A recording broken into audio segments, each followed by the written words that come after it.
Hello and welcome to episode 8 of Comms Noise. I'm Chris and with me are Rikki and Matt.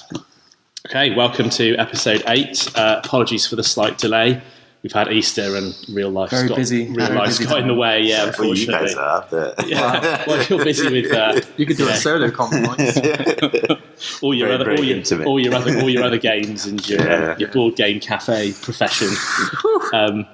Okay, so a quick run through of what we're going to cover on this episode. First, we're going to run through the shop, wasn't it? Where you got FAQ today. FAQ dropped last night, so they obviously knew we were recording today. FFG dropped that for us. So we're just going to run through some emails first and some comms we've had. We had another Q1 kit which we ran as a podcast. We'll do a very brief summary of that one. Then we're going to look at the FAQ. That dropped last night and what that means, and then we've got another part of our upgrade series, and this time we are covering faction specifics, so that's admirals, officers and ship titles for both rebels and imperials. Alright, so let's dig into the emails. What have we got, Rikki? Okay, first off we have a response from Joseph. He came back with us. Unfortunately he was unable to play his game. This is the guy who's going to be playing the massive 5v5 fight at the end. Wow. So we just have to wait for an update on the next one. I've asked for some pictures, asked for a bit more details, so hopefully he'll get back to us soon. And is this the guy that you gave all your virus recommendations? We didn't use it in the end. And he didn't use it. Didn't use it in the end. Good on you. I see where this is going today. Did he give us any other tips, hints, banter? He not on Yavaris, but he did come back just saying like he had a few more points. I think they're playing as if a game doesn't happen, it's a win to the person that was able to play. Right. That's what it seems, because he certainly came back with more points. And listening to Fire When Ready, the episode that was just in the last week, and I think they had a similar problem with one of their bigger campaigns. I think it's a fair rule. They had to make a house rule for what happens if you miss a game. Did it even count or?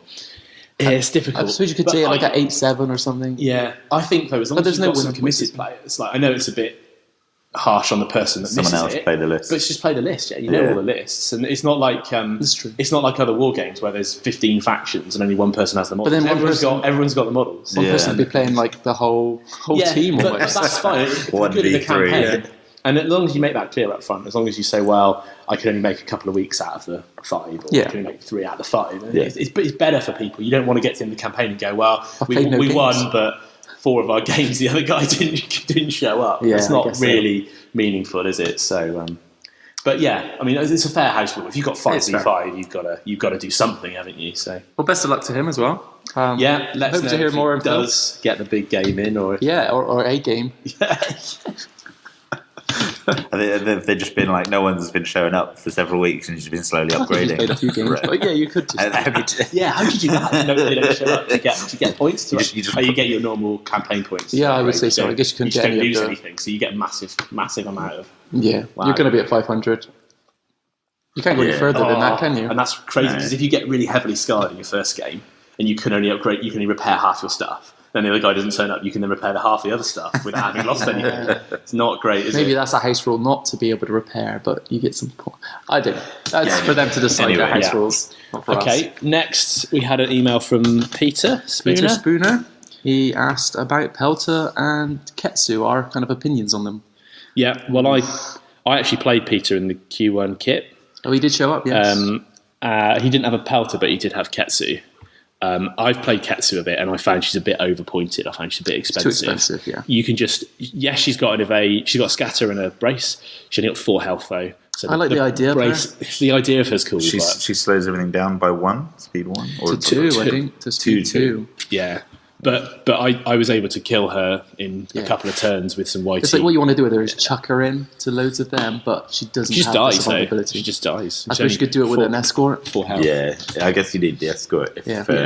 Although I quite liked, I think she was suitable for Peter's list, which we'll come to later, which is a Sato list. So because she's got grit, and in Sato you need to get the squadrons next to the ships. So she was quite cool for that. Better I think there's better stuff YT out there than 1300s Ketsu, I saw with Matt's list recently. She's a cool idea. So yeah, for those of you who need a refresher, she is 4 speed, 4 hull. She's got 3 anti-squadron blue dice and 2 blue anti-ship bomber dice, which is pretty good. That's pretty good. The 3 blue anti-squadrons are meh. Rogue. While an enemy squadron is at distance 1, its speed is reduced by 2 to a minimum of 1. Oh, So that takes all rebel stuff, basically all rebel stuff bar A-wings, down to and a couple of rogues down to speed 1. Most Imperial stuff to speed 2, which still is enough. Still is enough to go and do what you want. I think it's not like still is enough to get out of the way of Maybe 2 scouters would have been better for her. Yeah. And I guess the other thing worth noting is that this it's only taking effect while there's intel or your Tycho, right? I guess so, yeah. Because if you're engaged by her, if one enemy distance is speed 1, you're not moving anyway. So it's only there to anti-intel. And it's not a great anti-intel. And it's not a great anti-intel, because you can still move 2, and then you can get away from her, and she's still stuck there unless there's the grip. She could be pinned down. And she's got rogue as well, and she's 22 points, and she has a brace and a scatter. It's like 17 points, 18 points maybe would have made her. Maybe they chucked her in development to be a counter to intel, but I just don't think she does it well enough. 6 hull would have been better than. No, I think the snipe ability that they brought in. I mean, I think they brought in so many squadrons at once. I mean, thankfully they did. But, but like on the, I know this is a different point, but on the Imperial side, everyone thought decimators were going to be huge, but they're too expensive. Yeah, it seems like defenders are really where it's at the moment. Yeah, I hate defenders. We won't go into that now. I think they're broken. And then, what do you guys think of the Pelter? I think I'll leave this to you, Matt, maybe, because I've played against them twice, and both times they died horribly. One time, I think I gladiated one, demoed it, and the other time it ended up in the front arc of my ISD, and it just died horribly. Yeah, so weak and slow. They just die so quick. Have you played with any, Rikki? Yeah, I've played them a couple of times. Mostly with Satyr lists, just trying to make him work. Yeah. I don't know. I can see it has a purpose, and it is a good kind of launch ship. Yeah. Good for fighters, but I'd rather take an MC-8. I just think they don't have very good dice. They don't have very good upgrades. They don't have great upgrade slots. Aside from their specific upgrade, the special slot it's quite cool ability. What slots do they have? So they've got the assault ship has officer support team, their upgrade and ordnance, and then the command ship has officer support team, their upgrade and offensive retrofit. Okay. I think the problem being is that I think they should have made them speed 3. 3, yeah. Because it really hurts them. It really hurts them. I don't know. Been great to use with Kraken. Yeah, maybe they thought it was too abusable in playtesting or something. But and their side arcs are weak, right? So the side arcs are pretty shit. So they're not Akbar carriers. I guess we should say where we're recording today. If there's any noises coming in. Yeah, so we're recording at Big today in the warehouse bit out the back, which Jim, the owner, or sublets as a gym, the gymnasium. It's not called Jim's Gym. And he's got a boxing ring in the corner. So we're recording in the boxing ring. Because we're badass. Yeah. We want to change. We've gone really fierce. But we're going to do the final. If we get regionals here, we're going to do the final in the boxing ring. Oh, yeah. Even just store if championship. It's not 5 rounds and then a 6th at 12. Every round, you have to do a 1-minute boxing round in between rounds. Murder boxing. Oh. Yeah. Train up now. Shit. Anyway, so Pelter, yeah. Pelter, I just think it's bad. I think having the ordnance upgrade slot. If it had ordnance experts. Yeah, it needs ordnance. I tried the long range APT thing with it, but it needs ordnance experts. But I guess that's mostly they gave it that slot so it could use flechette torpedoes. But I haven't really seen those being used much. Why would you need? You're not going to be able to keep up with squadrons with a 2-speed ship. That's the other problem. And then the assault ship only has a squadron value of 1, which kind of sucks. And the side arcs are so weak as well. You can't use them. Akbar's no good with them. Side arcs are so shit. The front arc is... They're there for Saturn. They've been made specifically the front arc. Even the front arc is only 2/3 of a MC30 side arc. If someone put that 13-point card on, the one that adds 2 to the front, which would really hurt with Sato, 6 blues plus a 7th would concentrate fire. I wouldn't want to be hit by 7 blacks, sorry. Right, yeah. Blacks. Blues.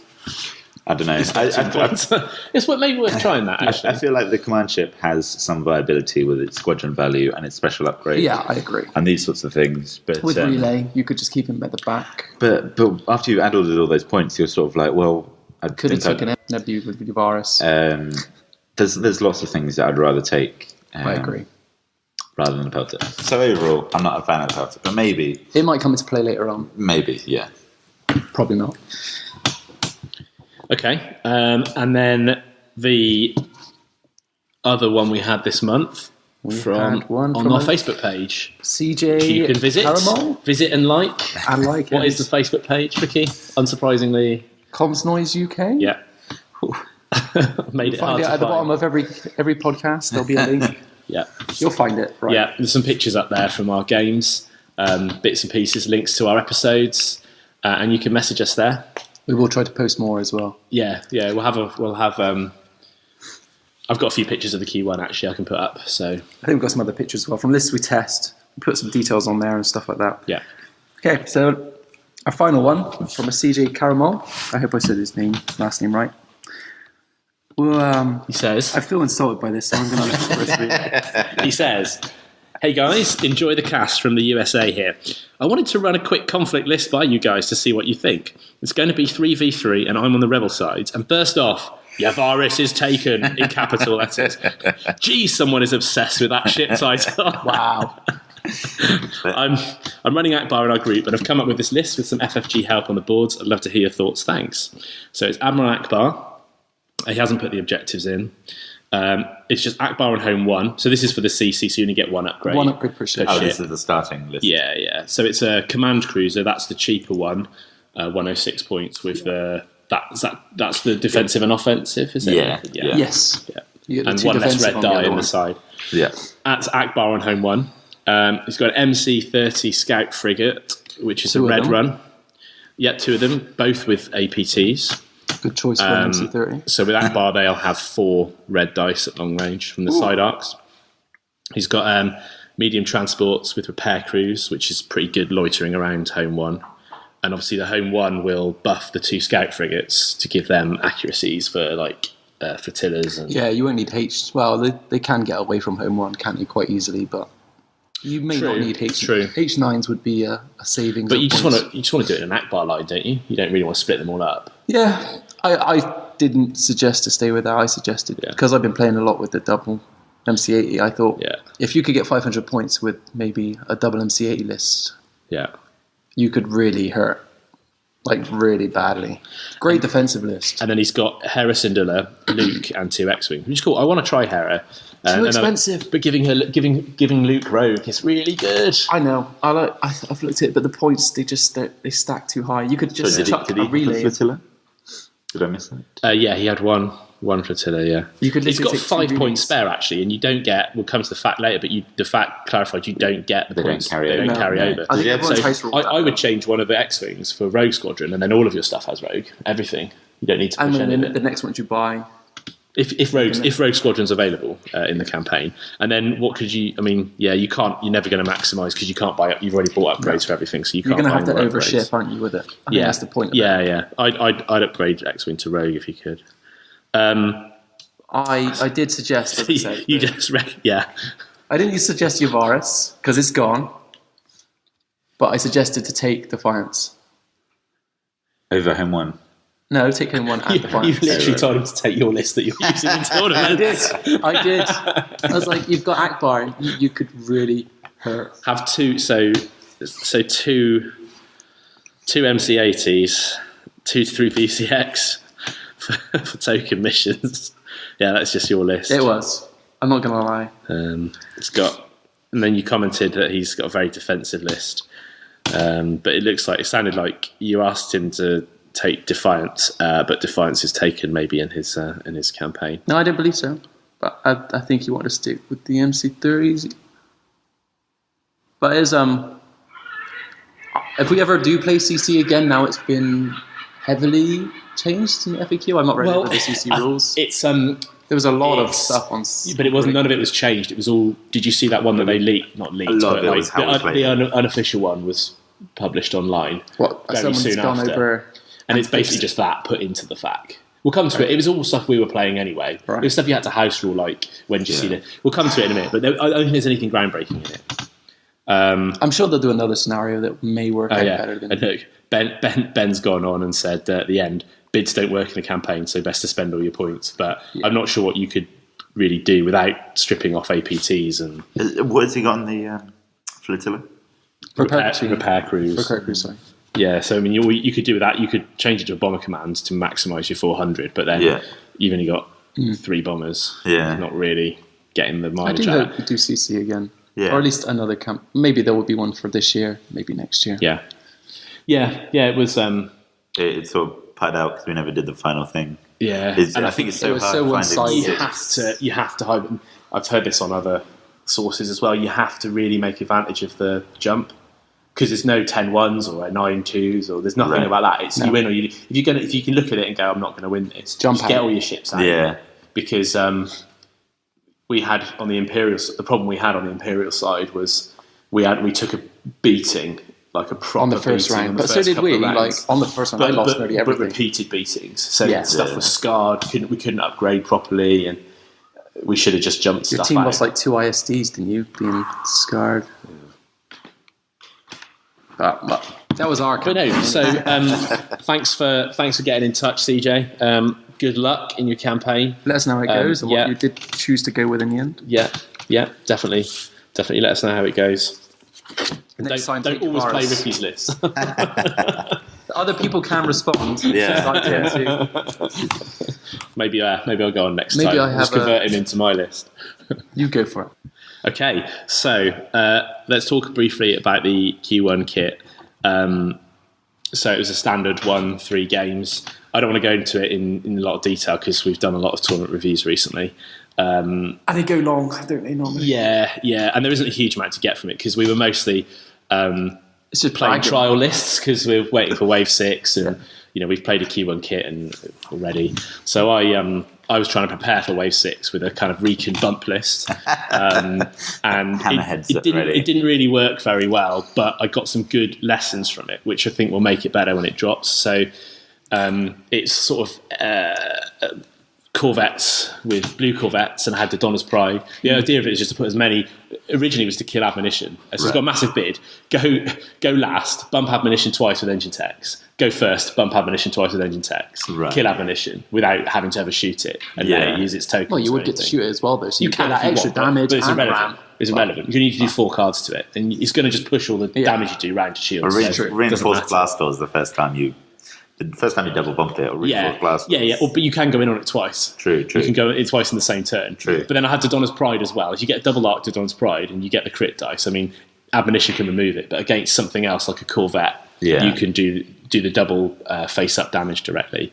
So it's got that, and I also had I had my own admonition to do with APTs to do more like direct damage cards, and I had Rikki, so that stuff hung around.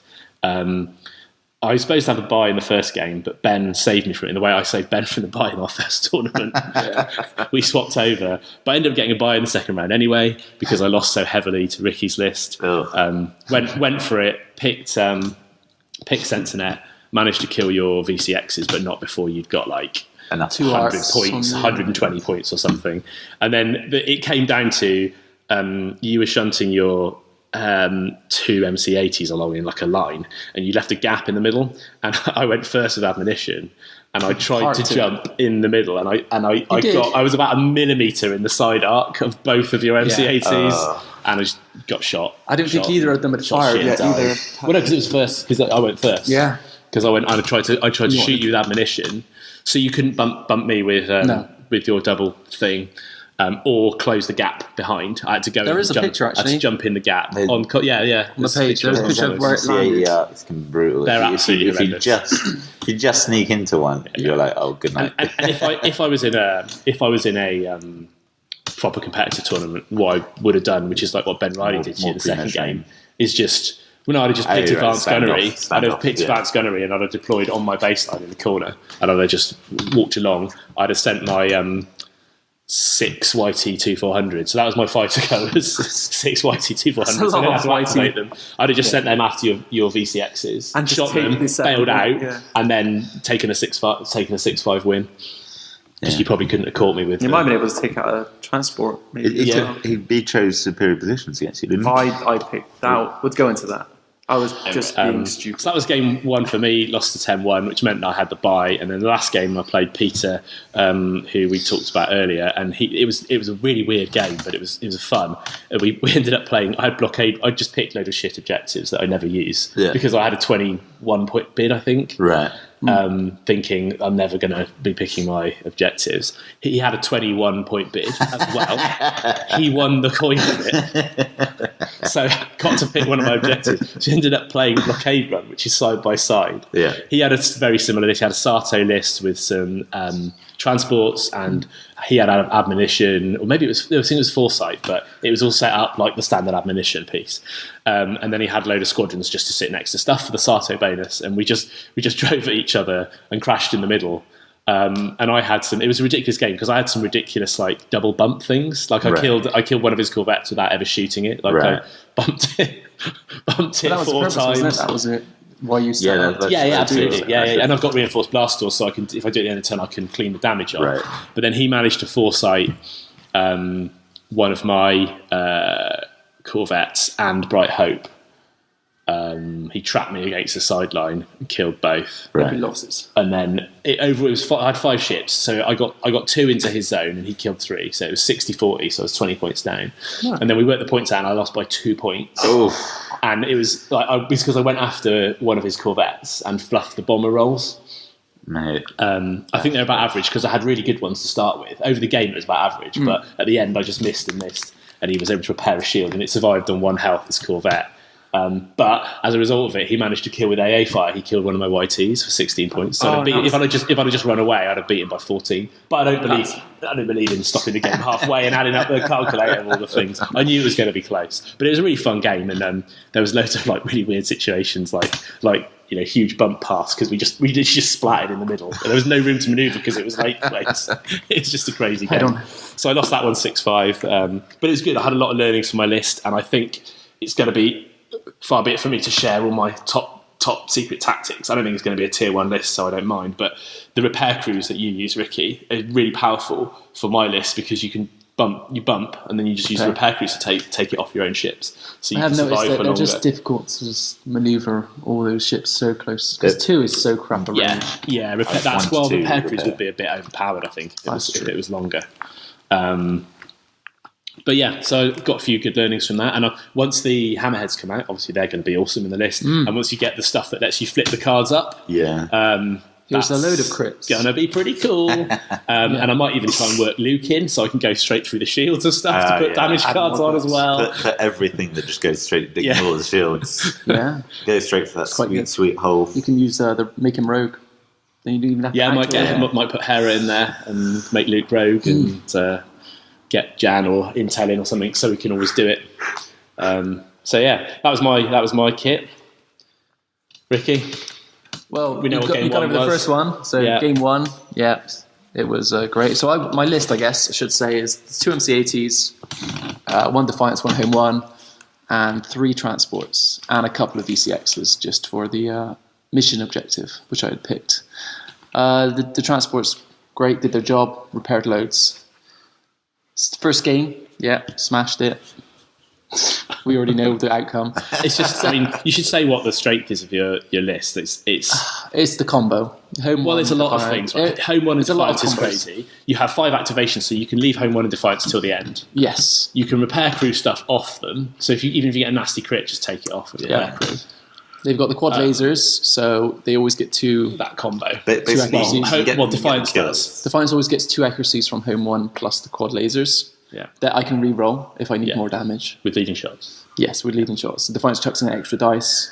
Yeah. You don't ever really get a chance to concentrate fire. So you get like nine dice or 9 dice. Yeah. Basically, if you end up in the side arc of Defiance, it can one-shot you. It can one-shot most ships. And you can just win the objective, so you got your BCXs to hoover up tokens. And but the downside is going first. Teams. Because you've got fighter control teams, you can move them back twice. So you move them in first, get the tokens, and then move them again with fighter control and get the tokens back even further. Yeah. And then the tokens are so close to Home 1 it's a lot of Defiance in the side arcs that if you go anywhere near those tokens... But it's basically, if you're given first player, then it's slightly more difficult. The opponent has to just hold off. If to win by a little bit. Well, I don't want to give away my list, but this is how you beat Rikki. So my second two games. About your second game, which is how you lost that one. So I can't remember the mission, but it was superior positions. No, that was the last one. No, this is the second game. No, it was superior positions as well. Because I got some photos. Oh no, yeah, Ben Riley played second. Superior on the 6x3. I had the choice. You're literally in one corner, and he's in the other corner. Apart from his Roma ball with it was a horrible which game. is facing opposite your ships. So yeah, we set up pretty much as far away as we could be. I don't even know why I picked superior positions. I kind of just wanted to test it. I wanted to see how I could fare against it. I didn't fare well. All he did was send his squadrons with relay, which I hate and is broken. And he went around the back of me. But you still abuse it anyway. I don't abuse relay. I barely leave. Yeah, you do because you send them out to get the tokens. Yeah, but they're always within three. Like they're always within three of my ships. They are not always. Most of the time. Not when it's all right. Rebel transport on the other corner of the border. It's how the rules state, so you got to use the rules. Yeah. So he sent his squadrons just behind me. I don't even know why I picked it. I could have picked that mission that lets you put half the dice. Right. Dustfield. Dustfield. I could have literally jamming field. I could have kept moving that in front of me. If I picked that, I could have kept the shield in front of my ships the whole game. Oh, right. But I picked superior positions for whatever reason I did, and he literally just popped behind me and was just taking little pot shots. Yeah. And he just made enough points off the tokens just to win. And you couldn't get to his ships because he set all his ships up miles away from yours. And he stayed out of range because he was Reimer, so I couldn't AA them. Yeah. And it was just a very crap rubbish game. Yeah. This is where Reimer should be restricted to close range. That's what they need to fact. It should have been or just make it bombers only. Even close range is a long... Yeah, and bombers only. But even then, it's all bombers. Close range is still a lot of distance. Or even two. But they've got so much like AA stuff that reads while attacking at close range. Yeah. Bloody while at close range, bloody blah blah. They should have just made Reimer close range. It should have been, yeah. I agree. Anyway, they didn't. Game 3. Yeah, Game 3. I can't remember the mission, but I went in I was first player again. Who against? Alex. Oh, right, yeah. Played Alex. Was it Ryan? Alex? Ryan. No, Ryan. Ryan Phillips. Ryan Phillips. Oh, right. Ryan Phillips. Yes. And again, I was put as first player. And he came in quite fast. And I thought... What was his list, roughly? It was a couple of arcs. I think it was an ISD. I didn't note down. Was it ISD? I thought it was a small units. It was demo. It was demo. I think it was Jagerod. Right. It was demo with Jagerod to do like ridiculous and 2 arcs. Ridiculous demo things, like where you can almost go 180 in one activation. Yeah. But you can go 180 in one activation. He put them in quite close. Then he had the kind of like the rapidly gaining like ubiquitous Imperial fighter build these days, which is like Jendon and Marek Steel. And Sabre? Sabre as well. Yeah, and I think he had IG-88, so you can double tap IG-88 twice. Squadrons weren't really a big issue. Right. They weren't. Well, it's not part of your game, so you've only got 2 of them. And they're both heavy. But even his squadrons weren't really... They did hurt a lot. But he's probably got like... It sounds like focused anti-fight attack, which is good. Is a good metacal. But Marek Steel and Jendon is great against both. Yeah, true. It's good you get against 2 shots with Marek Steel. Whichever one doesn't roll a crit, flip it to a crit with his ability. Yeah. So you just get double crit twice. Really strong. It was kind of what screwed me, because I went in fast. I left my transports with repair behind. Defiance went down fast. I think it took like 2 or 3 rounds. Smash it. No, it was pretty much just concentrate the amount of fire. Marek Steel, the Architens, all firing. I thought I could kill. I think all I got to kill was just 1 transport. Oh wow! Because it was in close range. I thought, maybe he baited me. Kind of felt like that. He's a good player. Defiance went fast. Repair crew stayed way behind. Couldn't do their job. Lost out. Defiance died. Then it was just left with home 1, which is not... You didn't have the repair crews taking off the cars? No, without that, it just takes too much damage. Did Demo get in there as well? Or no? Probably. At that point, I was just like, this is over. With Defense was dead. Demo can easily get in the non-bad arc, the front or back, and then you just go first next turn. Although he wasn't, you were first, weren't you? But I guess I was first, he hits you with, you hit him with 2 blues and a red, and then he just gets the hell out there. It was a sorry game. I learned my lesson, and it was good because all these games you're playing with this list stand you in good stead because you're being put in bad situations with it. Well, that was the point, you know how to counter and I them. wanted to see. I need to be more aggressive with it, and I did learn how from losing heavily, and that was the point. So cool. So be more aggressive by keeping your repair crews closer. Yes. Well, that allows you to be more aggressive. Yeah, that makes sense. Cool. So after some of the fan mail or whatever we had the other month, basically fan mail. I say fan mail. But asking us to review the pelter, I thought I should build lists with the pelter. But you wouldn't take my 3 pelter list that I made. I didn't take your 3 pelter list. It's too much. It's a step too far. I think he's got to play 3 games in a row. Like, you don't want to commit to that. I did test the idea of 3 pelters, but I just the lack of ordnance experts means the APTs just don't Doesn't fire. wash. You got 3 of them firing. Yeah, the APTs just don't fire. Like honestly, I played that game with You're gonna fire at least one of them. three pelters, all with APTs, and the amount of crits I did was shockingly low. But anyway, so the list I ended up taking was my squadron setup was 10 Z95s. One of which was Blount. So I tried a Z Swarm because I thought highly variable dice are what I need in this current meta. Yeah, with 2 rerolls though. With 2 rerolls against squadrons, yeah, and then 3 transports, 2 of which are the combat retrofits because I had Sato, and then I've got a pelter with Ramus, entrapment formation, engine techs, and APTs, and then a Liberty that's tooled up. With gunnery teams, leading shots, engine techs, spinal armaments, and XI7s. So essentially the idea of the list was to bog down any fighters they have with Z95s and hope to tie them up. And then use, hopefully, my Z95s, because I've got 10 of them, hopefully they're somewhere near the enemy ships. The Liberty is a good wrecking machine. If something's at long range, I have quite a few red dice, and I just replace one of those with a blue die and get leading shots so that I'm more likely to actually kill something, because that's going to be 4 red dice and a blue with XI7s. They snipe stuff. But essentially, the first game I played against Sam Perkins, and he had, I think it was an Ozzel list with 2 Architens, Gazanti, and Demolisher. And he had a small fire spray rhymeable. But my list worked there because my Z95s were able to get in and basically tie up all his squadrons, and the highly variable dice, the highly variable reds. Did you ever get like a 3-2 shots? No, I managed some 5 damage shots. Oh, that's nice. Yeah, That's yeah. quite nice. They are quite tasty shots. Like I just one-shot your squadron. And then with five activations, the Liberty was basically able. Basically, it's a Liberty list that happens to have a pelter and loads of sets. It's like the Liberty does the work. Yeah. And I managed to win that game. I think it was about by 8 or whatever, because I played Ben, who had the bye in the second round. And Ben's game was had a very Rhymer. No, Ben's game had a moment which I really fucked up the game, because basically his defenders chewed all my Zs, as was going to be expected against something that was so. Because defenders are broken. Because defenders are so very good at anti-squadrons. Bombing. Like I lucked out with Sam that he'd blacked out on a lot of the sort of anti-squadron rolls, and my Zs rolled hot. And then the second game with Ben, I basically put my Zs slightly too far out.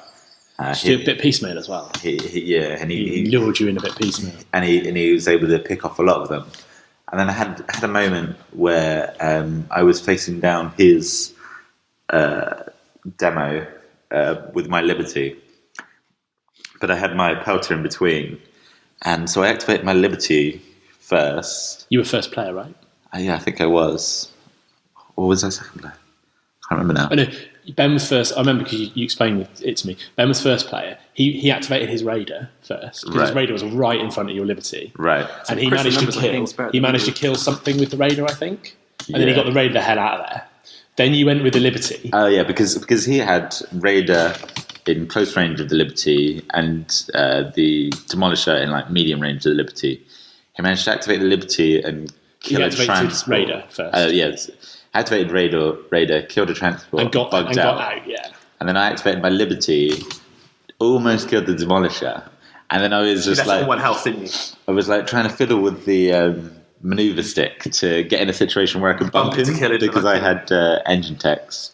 But I could. I think you left him on 2 health and you could double bump him. Yeah, that was the idea. But then there was like...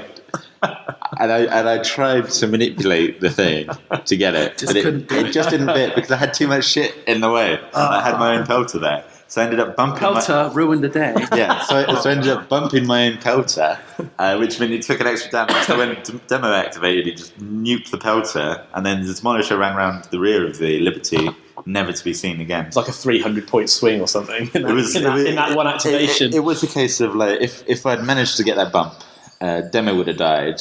I think Ben might have still won the game just from killing other stuff slowly over the game.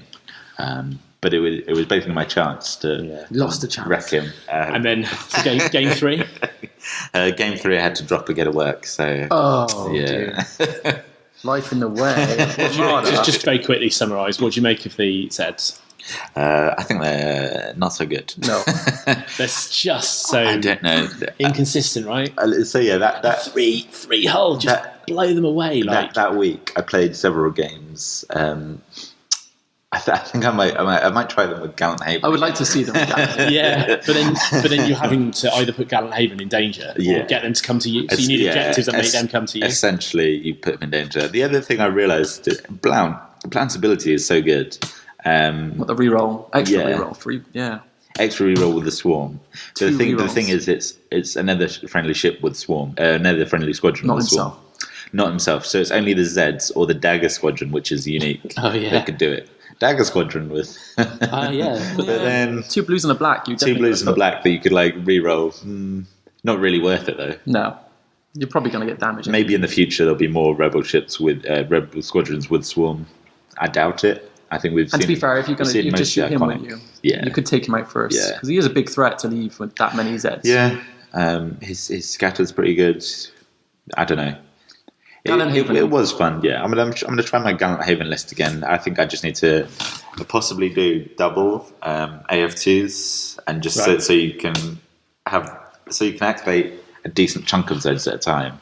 The problem with like transports or only two at a time. If you only do 2 at a time, you're throwing them in pieces. You probably don't need to activate all of them though, because they're going to be in position. Wherever you're putting them, they're not going to just have to keep moving and shooting. What I found hilarious first, Rikki, is like we. When I first played the Z Swarm with as many Zeds as I could fit in a list. Oh, that was against me with the test, And I literally couldn't fit enough Zeds to bomb me. No. I saturated not enough room. I saturated the front arc of a transport, just trying to reach the transport. And then there was 3 rows deep of Zeds, and then I couldn't fit any more. I couldn't get any more in bombing range. If I had Reimer as a rebel, that'd be slightly better. If they just give the other team the same ability. But they are hilarious. But they're just so Skirks with Reimer. Yeah, and Yavaris. They're just so random, which I was going to expect. You know, I didn't think, oh look, red dice, they're amazing. If you can add a blue, but Gallant Haven, add a blue with them as well. 3 reds and a blue. That's going to be good damage. Yeah, 2 rerolls. I think they're fun. They're fun, but it's basically I hadn't really seen anyone use. They're not super serious for tournaments. I hadn't seen anyone use that. They just don't give you the consistency, and the three hull was not enough. But they are die to counter shots and a mauler and whereas where the TIE Fighter is slightly faster and you can use it to lock up stuff, and blue dice are slightly more consistent and you can actually hit aces. You can hit stuff. They maybe should have been speed 4 and How Runner is probably much better than what's blank. You can reroll an additional die. How Runner just gives you an additional die. Better. Just better. I feel like they possibly should have been had blue dice. Maybe that's the point of it. I thought they should have had maybe 2 blue dice. 2 blue dice would be good. But then they'd just doesn't differentiate them exactly. No. It doesn't differentiate them. But fine. Being able to do 6 damage is pretty crazy. If it ever pulls off. It's unlikely. Yeah, it's so unlikely. The odds are quite high. I rolled so many shots those days. Yeah, I've read so many blank, but I can only remember 1 or 2 instances over the course of the day where I rolled like 5 damage in a row. So it's like that's great being able to like one shot that thing. Yeah, but you must have rolled it hundreds of times. I must have rolled hundreds of times, and the amount of times I rolled against the ship and just did nothing. Yeah, there's not red dice are terrible against ships without bomber. They're really bad on their own. Yeah. Yeah, I think if you could have two Mark IIs, both of them with the flight controllers. Yeah. At least that's what 8 of them that you can actually fire with extra dice.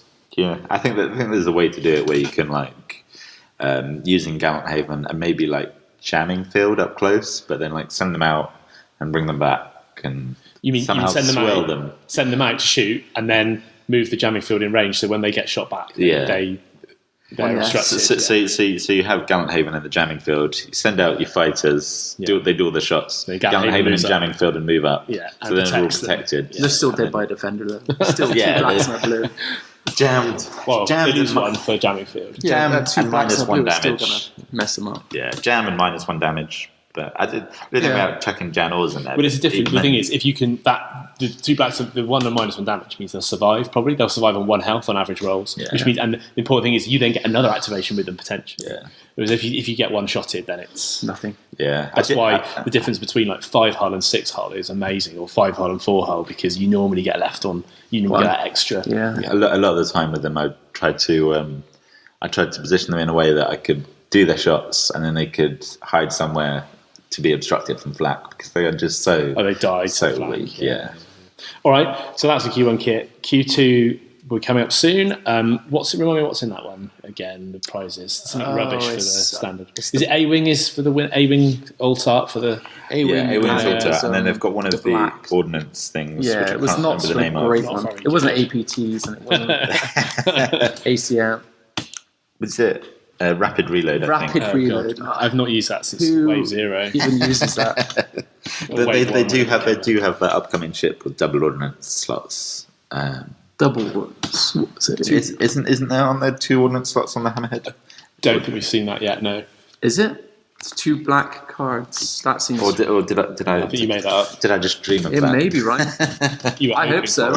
Yeah. No, we speculated that that might happen, because a lot of the new upgrades have a weapons team and weapons team and an ordnance slot. So we're thinking maybe you get 2 to specifically to add 2 black dices and APTs. That would be pretty cool. Yeah, but basically, I don't see rapid reload being usable. Yeah, it's not a great card to give for a kit, really. But they were doing so well as well. Every card since then was really good. What would you do?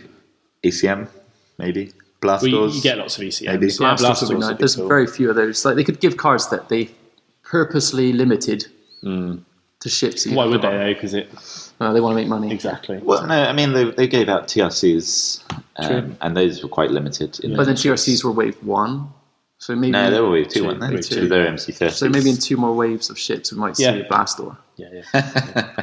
All right, let's move on to FAQ. So there was a FAQ dropped last night, which was April 21st. Just wanted to cover quickly something we missed out last time, which was the tournament rules, which changed about a month ago, I think. Literally 2 changes. One of them could potentially be quite important. Measuring. One was the letting go of a squadron. Players may measure distance and or range while moving squadrons. Once a player removes his or her hand from a squadron in a new position, the squadron is considered to have moved and cannot move any further during activation. Yeah. So you have to be careful. In casual, we always muck about and we state intentions and we say, right, I want my squadron to be not in range here, but in range here. Yeah. Can you help me to put it in that range? And you make it clear to your opponent, and I think that's cool. That's the right way to do it. I have seen somebody in a tournament could just... Them. Exactly. Yeah. Like, because, I'm in that arc, I'm in double arc of your ship. No, I'll just shift it because I didn't want to do that. Yeah. And to be fair... I feel it should be that you should be able to measure the max range they could move them, and then fiddle about a little bit. Well, you can if you don't let your... This is what you let go, isn't it? As soon as you let go. So as long as you keep your finger on it and move them around. So you're just having to start doing this and then be like... To be fair, though, I think it is needed. It's a fair change because you need your opponent needs clarity on what you're doing and when. True. And it encourages you to say, look, this is my intention, I want this. And so I think it's fine, but one to be watchful for if you're in a more competitive event. And then the only other change they made, I think they made they made store championships relaxed, or they clarified that they are definitely relaxed, which is good because it means like less. You can TO them and still take part. Is that basically what they mean? I think so, but also the cups are different. Right. So like the number of plays, the Swiss rounds, so you don't have to do so many rounds, which is no one's staying up until 3 a.m. to win. And they've said regionals are formal, which means you get a bigger cut. And that makes sense because regionals are higher profile. Yeah. So that's that. So move on to the FAQ. Do you want to start reading only the changes in red? Oh, should we summarise the CC ones first? There's a lot of. There's a load of this. There's a lot of change in CC. But, it's not changed. So I think we'll go through it, but I'm pretty sure all of these were on. There was something on Reddit, thing. 2 months ago, and it was informal, but it was from the developers, and they've just enshrined them. Right. There's a couple of new ones that aren't in there. Yeah. So I'll just summarise them quickly. So you got Arm Station, which is they got the battery and the they made a mistake on the anti-squadron the wrong way round. Hyperlane Raid, they clarified if you get equal scores, which I don't think I've ever seen equal scores other than 0-0s where people run away. The first player wins. Not a big change. Oh, it's not the second player wins. No, well, yeah, but I guess for the Hyperlane Raid, they wanted it to be if you don't get shot to shit, then you won. Yeah, you've kind of thematically you've won. Nebula Outskirts, the total number of command dials that must be assigned to each of the second player ships during each command phase is decreased by 1 to a minimum of 1. That's needed, yeah. Because having no command dial on the ship was a bit crazy. Yeah. They just because we never knew that we never played it. So right. It's like, so my transport has no dial. We would have always assumed to a minimum of 1 for everything. Yeah, I would have thought so. Otherwise you can't have any. Yeah. That's it. Yeah. You're not going anywhere. You can't get sliced. You can never change. You can never do anything. You can never. All you can do just get tokens off things. Is all you can do. Then they changed the cross reference, which I guess they probably just got the page wrong.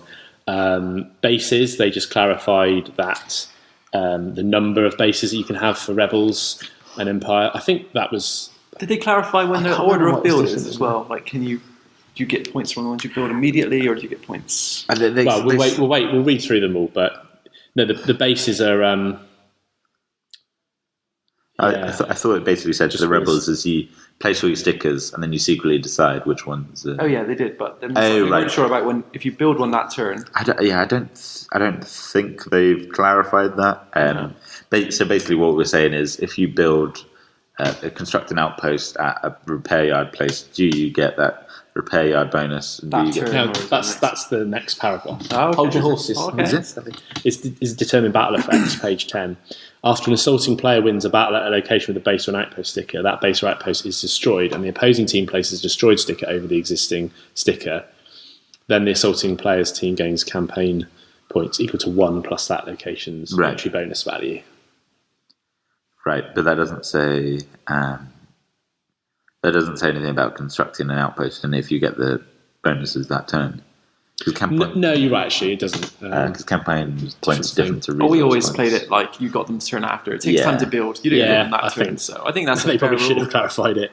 But yeah, so there's the base and outpost limits. You can only have bases equal to the number of rebel players plus 1, and outposts twice the rebel players. I mean, I thought all these were in there anyway. I haven't compared them yet to the initial text, but I remember these all common being sense the same. rules anyway. They've clarified the victory bonus value for a couple of locations, which make a huge amount of difference. Maybe it just balances them. Maybe just a couple of balance issues. And then we're into the FAQ proper. So we've got stuff. While measuring line of sight, if a ship is in the way, do its shield dials and the plastic frames affect line of sight in any way? Answer, no. However, when we're determining line of sight, all the other parts of a ship's plastic base can obstruct line of sight. We always played by card, didn't we? We just always played cards, so that's a little change for us. Maybe others have done that differently. Can a squadron with strategic move objective tokens assigned to a ship? That is kind of funny. Who did that? It'd be kind of funny if you had capture the VIP mission. I'll take that away from you. And you send in your VCXs to yank the VIP. Oh, but people were talking about taking off their actual tokens. Or like your advanced gunnery. Yeah. Token. Or your movement token. People leave on. Well, you're supposed to keep them on your ship, aren't you? And you're like, no, I'll have that on my ship. I mean, no, they weren't. I've heard people say. I guess by the rules it would clarify. But honestly, if you were playing it that way, way, take a look at yourself in the mirror. You're a dick. Yeah, honestly. If a squadron with snipers engaged and another squadron is at distance 2, can it attack the squadron at distance 2? Answer yes. However, if with snipe is engaged within a squadron with escort, it cannot attack another squadron that lacks escort. Matt doesn't like this. I don't like it. Why? I don't understand. No. Because I've always, you always play it as if you're engaged with something, you shoot. If you're engaged with a squadron, you shoot what you're engaged with, unless the squadron has heavy.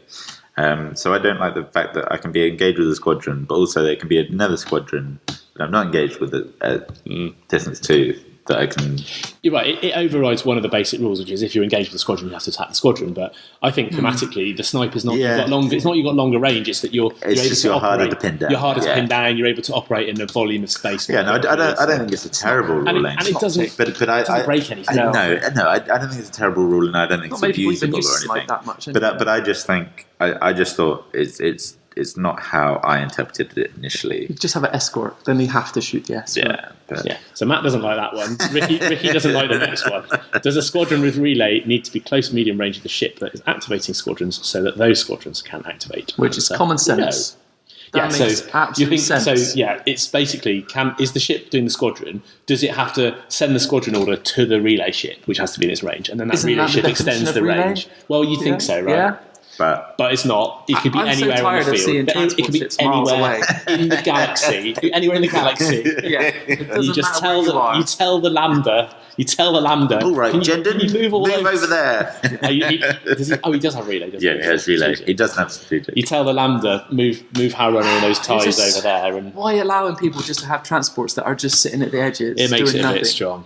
Yeah. You're never going to. It puts the onus on killing the relay stuff. Yeah. Exactly. Just kill the relay stuff. 8 health on Rebels, 6 on... Yeah. But they're not Imperial. that strong. If you have... They're quite tough, and if you had, like, Jans with them, they're not dying. The next stuff is, I think we've done in this order, they've got another Carillion conflict FAQ. Oh, yeah, because the first part was errata, wasn't it? Oh, right, yeah. Yeah, this is a FAQ, yeah. After constructing your starting 400-point fleet, do players keep any leftover points as resources? No, so this was one of the ones that was clarified online. I think people just house rule that you will get to keep them because it just makes sense to get to keep them. Well, if you... It was only ever a couple of points left over. It's hard to do because you only have one upgrade. You can't buy all those cheap upgrades. Place bases. When it's a rebel player's turn to place rebel presence stickers, is he required to record the location of a base and outpost as a pair? No, however, they must plan so half the stickers represent outposts and half bases after they've all been placed. That's fine. I think we played it that way anyway, didn't we? Yeah, I think you were, as you were placing them, you were noting if they're an outpost or a base. But how this reads is you can place them all and then say, You could have done it that way. Yeah. I mean, honestly, it's much the same. I've only played the campaign once, but I just didn't think we really cared about most of the... We picked some of the locations that had the best. We thought everyone went... You guys just went for repairs. Yeah, we knew we were going to get hammered. But really, did it make that much difference? No, you had a base and an outpost. It's just, I never felt like thematically like we were hunting the rebel base. It was just shitloads of rebel stickers everywhere. And game was over before. And you even why bother attacking them? them? Because base defenses are hard. Just go for it. Yeah. We did it to you twice. Go for the hit one of our bases Imperial once. show of force, and then the others are defending because we were always going second. Made no difference. No. Scoring battles. What happens to player squadrons if all his ships are destroyed or retreat to hyperspace? The game ends immediately. The player with ships remaining wins. Any of the losing player's squadrons remaining are not treated as not destroyed, so don't become scarred. That was already in the rules. Was it? Yeah, you didn't. So pointless clarification. Yeah, but I think it made sense to me. If a ship's destroyed during a battle by moving outside the player, does it become scarred? Yes, well, obviously, because it's just destroyed, isn't it? Can a scarred ship recover its discarded defense token, or a scarred squadron recover its hull point during a battle by resolving an effect? Yes. However, you can only remove the scar ID token during refit and expand fleets. Fair. Can a ship or squadron permanently lose its veteran token other than being eliminated from the campaign? No. Well, again, that makes sense. When do changes to fleet rosters become public knowledge? This was a bit of a matter of debate for us, wasn't it, in ours? Players are not required to discuss the decisions during refit and expand fleets. At the beginning of the strategy phase, fleet rosters are public knowledge and players can ask to look at the others before declaring assaults and defenders. So we did it slightly differently. We just did it, you find out when you turn up for the game, didn't you? I thought it was kind of cool, yeah. but less strategic, I guess. Well, you're not going to know what the other ones have. No, until they jump in. I think maybe they should have done. way. They should have maybe enshrined like an extra ability in there where you can have like scouts. So if you control a certain planet with scouts, you can then see all the fleet rosters before you. Yeah, I like that would be idea. quite cool. Yeah. Maybe we should. Like house rule it. What, stick a couple of planets that have no real value as Maybe we scouts? should homebrew like another CC. Like, We'll just rewrite it. yeah, basically Make it better. just put all the rules changes that we want to see. Yeah. Well, Like, to be fair, it's fluffy and it's fun. So Yeah, you've got yeah. to play it for fun. It's not like a tournament where you don't know the other players and you've got to be playing by the same rules. Exactly. You've got to be consistent. As long as you all agree and you're having fun, Yeah, like, do it. Play the fun way. not Exactly. the silly way. yeah. Can a player voluntarily remove ships or squadrons from his fleet to reduce the value? Yes. However, they get treated as destroyed. You don't recover resource points, and cards with unique names that have been eliminated can't be purchased again. So I'm not sure why you'd want to do that, really. I like Unless that. you had to kill squadrons because you've got too many squadrons for your ship I like value. the idea that you could sell, like, there should have been a rule you can't could sell sell them, though. stuff. No, you should be able to sell for like half value back or something, just to add a bit more. Reboot. Have more strategy outside. I of guess it. maybe if you're at 500 points, you've earned a lot of points. Maybe you want to trash one of Yeah, your true. transports. You wanna or a Make your couple- list better. Yeah, refine your list. Like, Well, that makes sense. That's kind of like for a longer game. I guess it would be better to be able to do that. So in that case, it is better that you don't get the resources back because otherwise, you get to 500, you just constantly tailor your yeah, list. So every turn you lose anything left over. That would make sense. Well, that's a shame because you could. Pull But stuff. beyond 500, you get some really bad mismatches. It's not for not even slightly fun games. Do upgrades that are not equipped and are set aside count as part of that fleet's total value? Yes, whether they're equipped or unequipped. Oh, What's the limit on adding squadrons to a fleet? Cannot exceed 1/3, rounded up. You can add additional squadrons as long as the final total doesn't exceed it. That's the way it was on the internet, unofficial, and that's where we were playing it. And that's the fair way, right? You but don't what want- happens if you lose something that brings your points down, but your squadrons You have to didn't trash the die? squadrons, I think.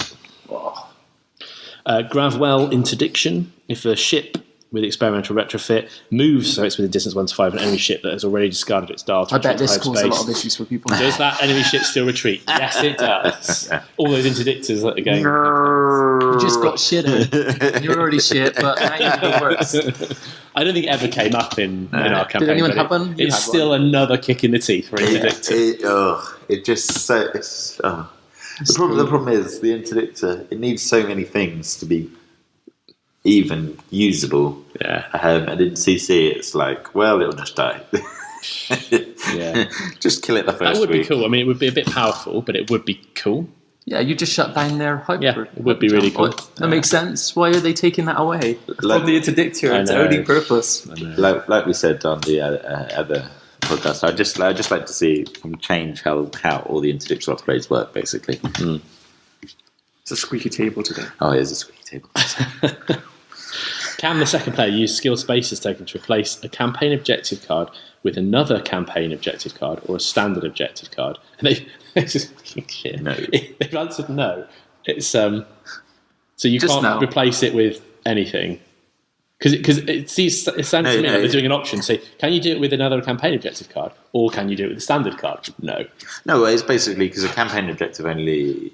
That's not what the answer should It's be. only that's the is that not a the yes/no question. show of force or is that the special assault one? No, it's the The green ones. it's the green ones when it's is it certain special planets. base defenses and stuff. Yeah, no, I mean it makes sense. But is it saying can you replace it with another campaign, or could you replace it with a standard? No, or is it just saying you can only replace it with one that's in the pool? You can't use skilled spaces to On a green planet one. basically Or I a assume. base defense, then I guess. Because to me, it sounds the way that question's worded. It sounds like it's giving you two options. Right. Which option? And they and just they said no. like that. Like what? Yeah. Basically, skilled spaces doesn't work on a. I just can't on a bother- campaign. Can't be bothered to debate it. Contested outpost. So the original word in contested outpost says the station does not obstruct attacks. The FAQ says it does not obstruct attacks or line of sight for ships or squadrons. So, but if you We already knew that. kind of already implied because if you go through something, then It's silly. If people were arguing that, that's ridiculous. fleet ambush. After a player has placed all his ships, he begins placing squadrons on his next deployment turn. The other player continues placing ships till all his ships have been placed, and then he begins placing squadrons. That's how we've always played it, but I guess It's kind of how it's worded. Yeah, it just means you don't have to wait for the other player to finish ships before you do squadrons, which I think is fair because you get an activation advantage. Planetary ion cannon, this card's special rule can be used only to affect one enemy ship per round. Yeah. Which I think is how we played it.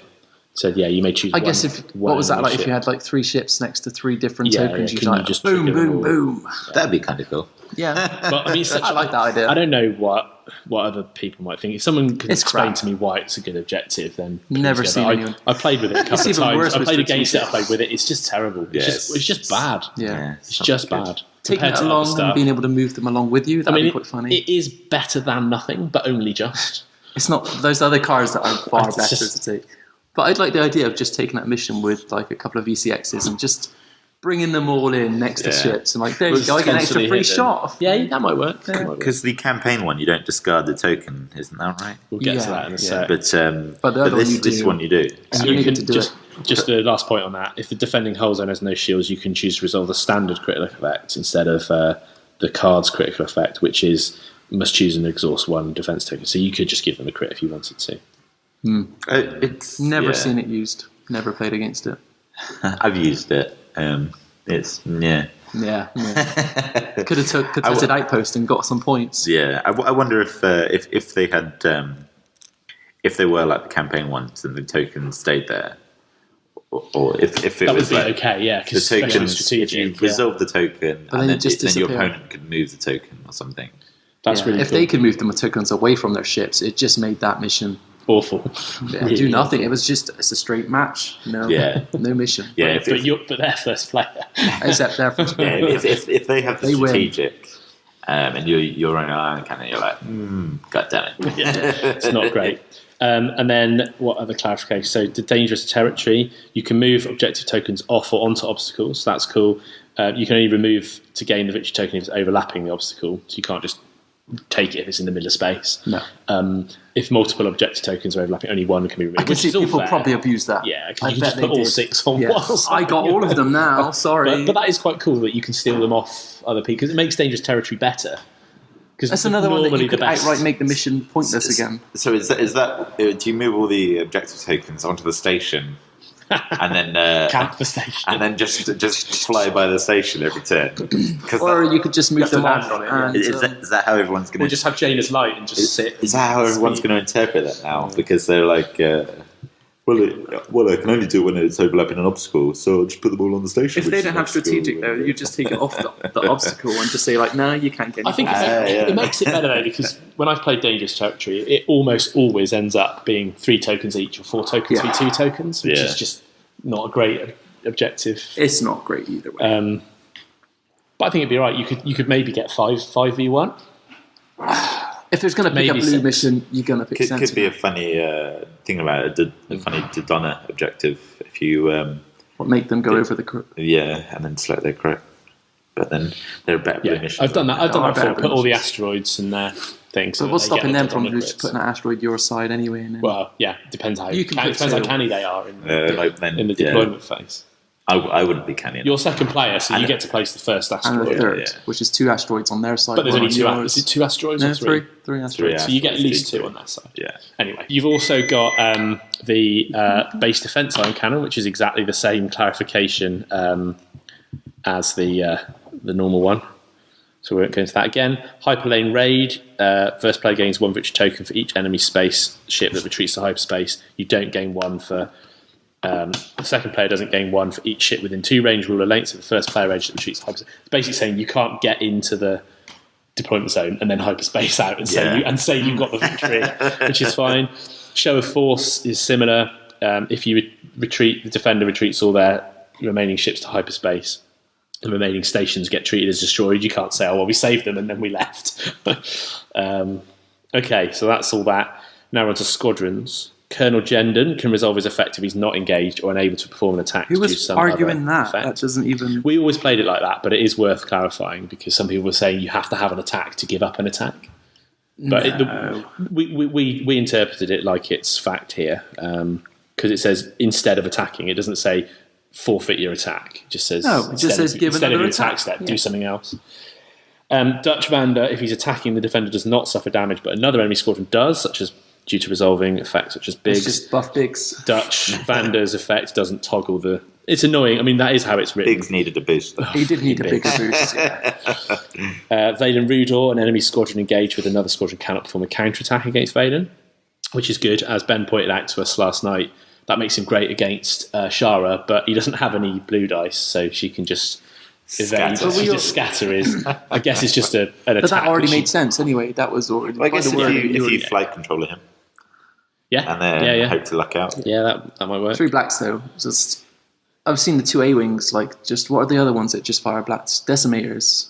I've seen a whole squad of Decimators go up against 2 A-wings, the 2 named ones. Yeah. Nothing. Yeah. They lived for pretty much 5 rounds. Just the 2 of them pinning down like 4 or 5 Decimators. You're just like, brace. So, admonition. So, again, we've always played it this way, and that's good, because it would be super broken if this wasn't the case. A ship equipped with admonition can discard a single defense token while defending. So we always played it as that anyway, because it just says you may discard a defense token to cancel 1. It doesn't say you may discard any number of defense tokens to cancel that many of the time. So that's fine. So you can only do that once per attack. All fighters follow me. Some controversy here. If the ship with this upgrade equipped is destroyed after resolving this effect, squadrons activated by friendly ships are still affected until the end of the round. Fine. Yeah. And that's the same on the others. The next bit, so badly written. This effect increases the speed of squadrons by an additional 1 that are activated by a ship with independence equipped.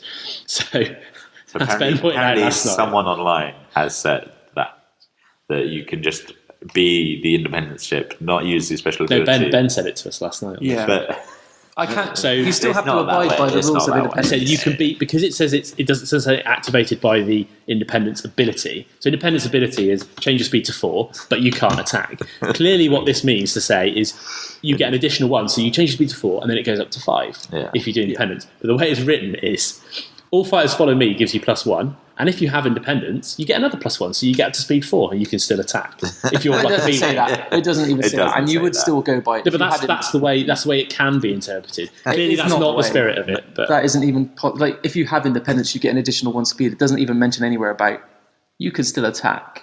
You still independence says you cannot attack. No, but it only says if you activate using the ability on independence, which is optional ability. Yeah, the ability on independence. Just having independence does not grant 1 to every form of. That's what this says. Then that's what this says. That's the way it's worded. That's the way it's worded. What it should say. If anyone plays that rule, it should say this increases the speed of a squadron that are activated by a ship with the independence ability or by the ability on the independence card. Yeah.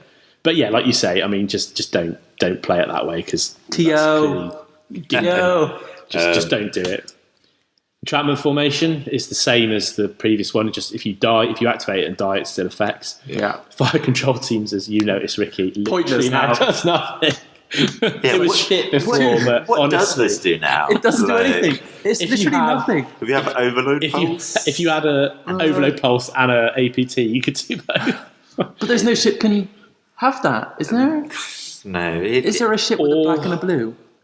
There's no crit. What else? The only crit effect on Fred is to do 2 crits, which then outright it cancels that one. It's just so bad. It's. This isn't going to be team slot as well. And I hope they errata it again and just say, you know what, guys, rip this card up because you're never going to play it. Could you use it on an MC30? Could you lose APTs and then do the red crit? The XI9s or not? Is it XX9s? Yeah, you can probably do XX9s and APTs. After APTs? You might have but then it says you're applying 2 crits to the ship. You've already... APTs comes first, then you would add 2 crits. Yeah. So the change they've made, just to clarify while we're talking about it, if a ship with this card equipped resolves both APT critical effect and standard critical effect, only the damage card dealt by resolving APT is dealt face up. So you don't even get the basic critical effect. You just outright made that card. Pointless. And flight controllers, they clarified it also affects snipe, which I think is how we would have read it. And that's cool. I like that. I like flight controllers. It's a good counter to anti-fighter meta, flight controllers. I mean, I've not used enough, I think. I wouldn't have interpreted it like that for snipe, sorry. Well, you seem to have something against snipe. No, I don't know why. The snipe, because it just says the anti-squadron armament, and the anti-squadron armament is independent of the snipe value. Yeah. So, as it's written. So I just assumed that it didn't. So we have to assume that the Imperial ship that adds a dice as well adds to snipe. Yeah. Because it does have. Yeah. If we're going to assume that. Which ship? Howlrunner. Howlrunner. No, it doesn't have Swarm, does it? I thought it does. Does Saber have Swarm? Maybe. Probably. You might be right. Don't know. Can't remember. Yeah, I don't think I've ever used it, so it's not affected me. But I think it's cool that they got sniped. I'm not sure why they had to do something for veteran gunners. I know the veteran gunners one is pretty good, actually. Is that next? Yeah. No, I think it's. Oh no, that's for the Recon. time. We'll start. If the ship that General Recon is equipped to leaves the play area, ship or squadron already affected by this Saber does have ability Swarm. remains Also. in the play area until the end of the status phase. Meh. What does that even mean? What does that That's basically as we thought it was, anyway. Yeah. But so if Recon flies off the board, his bonus still counts for that round Yeah. somehow. Yeah. Okay. Really? Okay. Yeah, well, because it that's says leaves the play area. But Riken wouldn't be dead anyway if you killed Riken that round. He'd still You be can alive. because you so take he- the ship off immediately. But you when wouldn't. you go off the table, you Oh, do off the though. table you would, yeah. You wouldn't if I he dies see. in play, but that's the problem. That's why they need Don't to fly off the clarify. edge. Makes Recon even better. But, Yeah, why if you not? fly Recon off the edge, then yeah, you I mean, fucked up. Yeah, you really fucked up. the thing is, in a game that uses a 6x3 table, I know. the hard to amount of fly people off the flying off the edge is quite low. Yeah. Like, I've seen it happen, but it's still quite low. Just by Right, the skin of here its teeth, comes like by millimetre, yeah. but not. Here comes the controversy. Another one. Rapid Launch Bay. Yes! When a ship with this card equipped resolves a squadron command, it can place its set-aside squadrons up to the number it would activate during that squadron command. After the squadrons are placed, they can be activated one at a time as part of that squadron command, but cannot move. So I think that's fairly clear. What it's saying is the best of both worlds. You can dump them down and leave them if you want, because they can be activated. Up to the number of your value, yeah. You put down 4 if you've got MCAE. Yep. So you can dump them down. You could leave them for and you your can leave them virus. for someone else Yeah. to do. Or you can shoot them if you want to. Yeah. That makes sense. So you get the best of both worlds because we weren't sure what it was before. I can now see and you what don't people have are... to spend. You don't have to spend 2 activations. You don't have to spend 1 to put them down and 1 to shoot them. You can just do the whole thing. Yeah. So I like it. I think it makes it I think better. I see what people are complaining about then. So what people are probably saying is then I can then activate other ships instead of the ones that just deployed. Other squadrons. Because I can't see why you couldn't. No. You're still using your squadron value. Nothing's. You can activate them. It's not. They Yeah, can be. It I doesn't think mean what you they- have yeah, to so- activate those ones. Yeah. So Maybe. So there's the implication that you're saying because they say they can be activated, you're saying that it doesn't count as part of. It's just as part of the. Yeah. It's just Of like the engine squadron. text is part of your move. You put down those 4 squadrons. You don't have to activate them. right. But then I go and So what you're activate saying these is other 4 that are It's alongside. free. It's a free. Spit out 4 squadrons and activate 4 For squadrons others. elsewhere. Yeah. Well, I don't see why. Maybe It's should. not, Yeah, it's not maybe. a big deal. Yeah, I see a think it's problem. clearly not meant to be that because the way the intention is supposed to be. They come screaming out and just blow everything Yeah, up. you can place the ones that it's going to act that it would activate because it says the number it We would need an activate. FAQ. It's FAQ. I just can't believe they got it wrong. I like the way it's done though. I like the fact they're yeah. not activated when they come out. That really That's cool. does. Yeah, it gives you the flexibility. Yeah. Gonna, Shields to maximum. If the ship with this upgrade equipped It's the is same destroyed, rule as the other friendly one. ships still get it. And then veteran gunners. so what's the veteran Sorry, gunner one? Ricky. Why? I didn't see While a what was ship wrong about equipped with this card is attacking, which is probably no ships ever because veteran gunners is terrible. it. Yeah, no one uses It it. can spend accuracy icons before removing this effect. Yeah. These dice are not re-rolled. So What? removed from the attack pool and So not it's- re-rolled. So you spend the accuracy and then use it to get another accuracy. No. No, you remove them from the attack pool. But you basically, if you roll your dice pool and you get a couple of accuracies, you go, right, I'll use these accuracies and then I can re-roll, because it says re-roll all your dice in your pool. You remove them from the pool and you spend Well, because them, and then you accuracies re-roll them. don't get removed from Yeah. the pool to spend them, I don't think, in the actual Right. rules. You just nominate the die. Right, yeah. So, but okay. basically, So you remove It them. makes veteran Yeah. gunners, makes a loophole that would have made veteran gunners a Really bit good, better. yeah. I was just saying, Not I've been really good. using- I wouldn't go so that far, Ricky. I'd say, okay, it closes that down. No, I'd say it's better. Yeah, no, it's good. fairer. It's good that they've clarified this. Yeah. But if for some reason you're running veteran gunners, you roll your dice, you get a few accuracies, you can spend your accuracies, So they're all And it's gone. good, yeah. and then So re-roll it's a it. double-edged sword because you don't have to re-roll the accuracies. Yeah. You can keep the good Yeah, results. you keep your good I see. results. See what you're saying. So if you want to shoot a flotilla and you roll everything. You get an accuracy, but fuck all else. But then they're gone, they're spent, and then you re-roll the rest. But let's be honest, you're going to have something else in this slot anyway. Yeah, which is like controllers or gunnery teams or ordnance experts, and there's not it's the other. Yeah, fine. Plenty of other cards to pick than that. So that's everything. That's everything on the FAQ. Any thoughts from you guys? Pretty good. Good slight clarifications there. I think that was a big waste of waiting. Well, that independence thing is like just poor wording. Yeah. After waiting that long for launch bays, and they made a mess of it. And apparently, there's like a 12-page thread on the forums already. Yeah. So this is what, like 14 hours after the fact drop, Yeah. and there's 12. Probably more than 12 pages on the forums. I don't see the problem with being able to activate other squadrons instead of those 4, or whatever number you should we just move on before we get angry at each other? Relay is the one I'm really angry I think at. it's worth dwelling on. Slagging off FFG's playtesting department. They should ask us and playtest, is what we're saying. We could all sign up to playtests. We should do that. Somebody should. Yeah. Because I can see what they've intended, but and they probably wrote it, and then they ran it past the playtest, and the playtest is saying, that's what you meant. But they needed somebody independent who didn't know what they were intending to poke holes in it. And whoever these people on the forums are that really argue it, just send it to them first. But you're saying, they'll pick it. You're saying, Rikki, you think it's fine to be able to dump them and activate other squadrons? I don't see the problem. I think it's not a big deal. Not powerful, not too powerful. You know, in Don't Games Workshop, before they release an FAQ, they release a draft FAQ. They started doing that, and then everyone comes out of hiding to say it should be written like this. I feel like maybe FFG should. Well, they could do that. They could then. There's nothing saying like they couldn't change their FAQ now. No, there's nothing saying that they couldn't change their FAQ now. But essentially, if you went to a tournament tomorrow, you'd have to abide by that. Yes. So perhaps they should do a draft a couple of weeks before. Yeah. Yeah, that would be a good idea. I agree. Just to clear up some of these things that come out of the woodwork. I still don't know why Relay is so broken that way. It's like that. Yeah. I was really hoping for it to be powerful. To be now. I mean, because I guess what they think is the balancing factor is that you have a limit what you can do. So you can't do a super powerful one. You have to do it piecemeal. Yeah. So you can do 1 or 2 activations at a time. But it's still not. Do you think we'll see some Yavaris lists with VCXs and transports, and then just all sit on the back row? They already are there. We already see those lists. No, but do you think they'll be strong? It doesn't work as well with VCXs because you only get 1 relay. Because you need to activate itself. 30, well, they say 45 points of VCXs to do a full Yavaris. Yeah.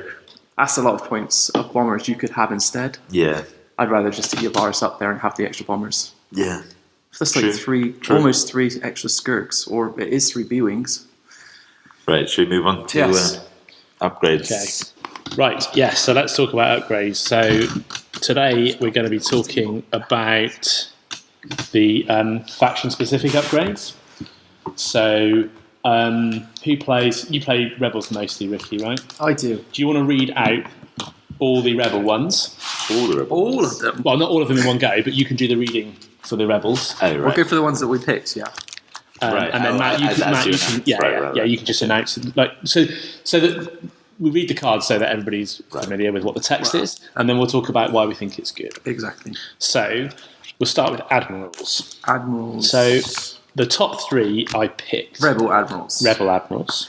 We kind of all agree as well. We kind of think that. Yeah. So this is kind of our top 3. Rican may be top, and then the others. Rican's definitely. No, I don't know. I used to really be up. So are we doing it in ascending or descending order? Should we just say they're no particular order? other than Rican's top.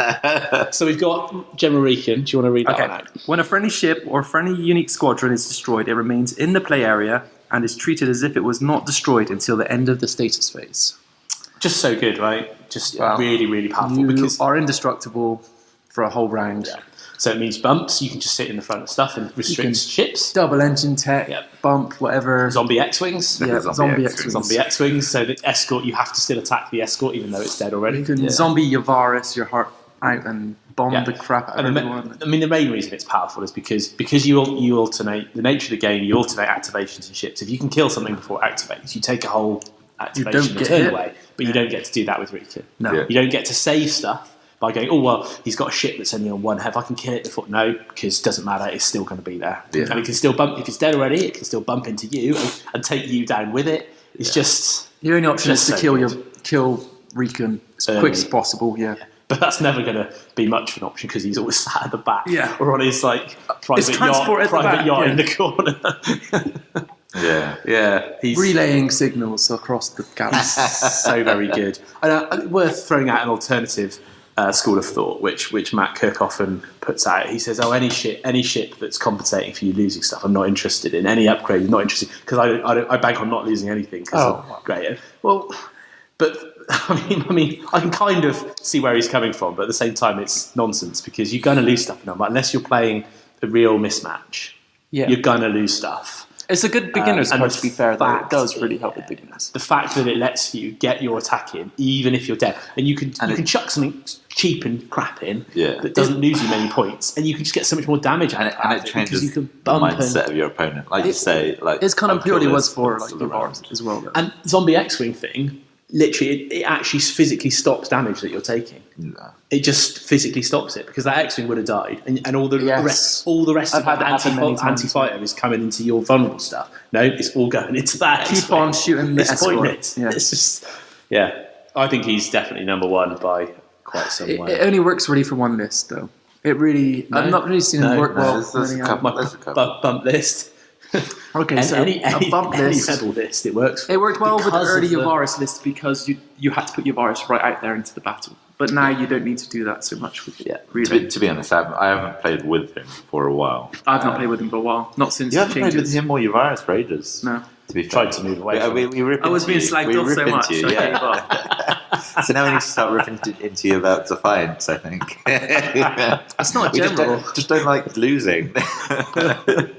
Cool. So, I think he goes in any list, any rebel list, because he gives you that activation thing where you don't lose any activation. So should we second and third before we... Dodonna, he's cheap and he's great. So Rikki was 30 points. Dodonna is 20. Yes, Dodonna is 20. So before an enemy ship is dealt a face-up damage card, look at the top 4 cards of the damage deck, place one on the top of the deck and discard the others.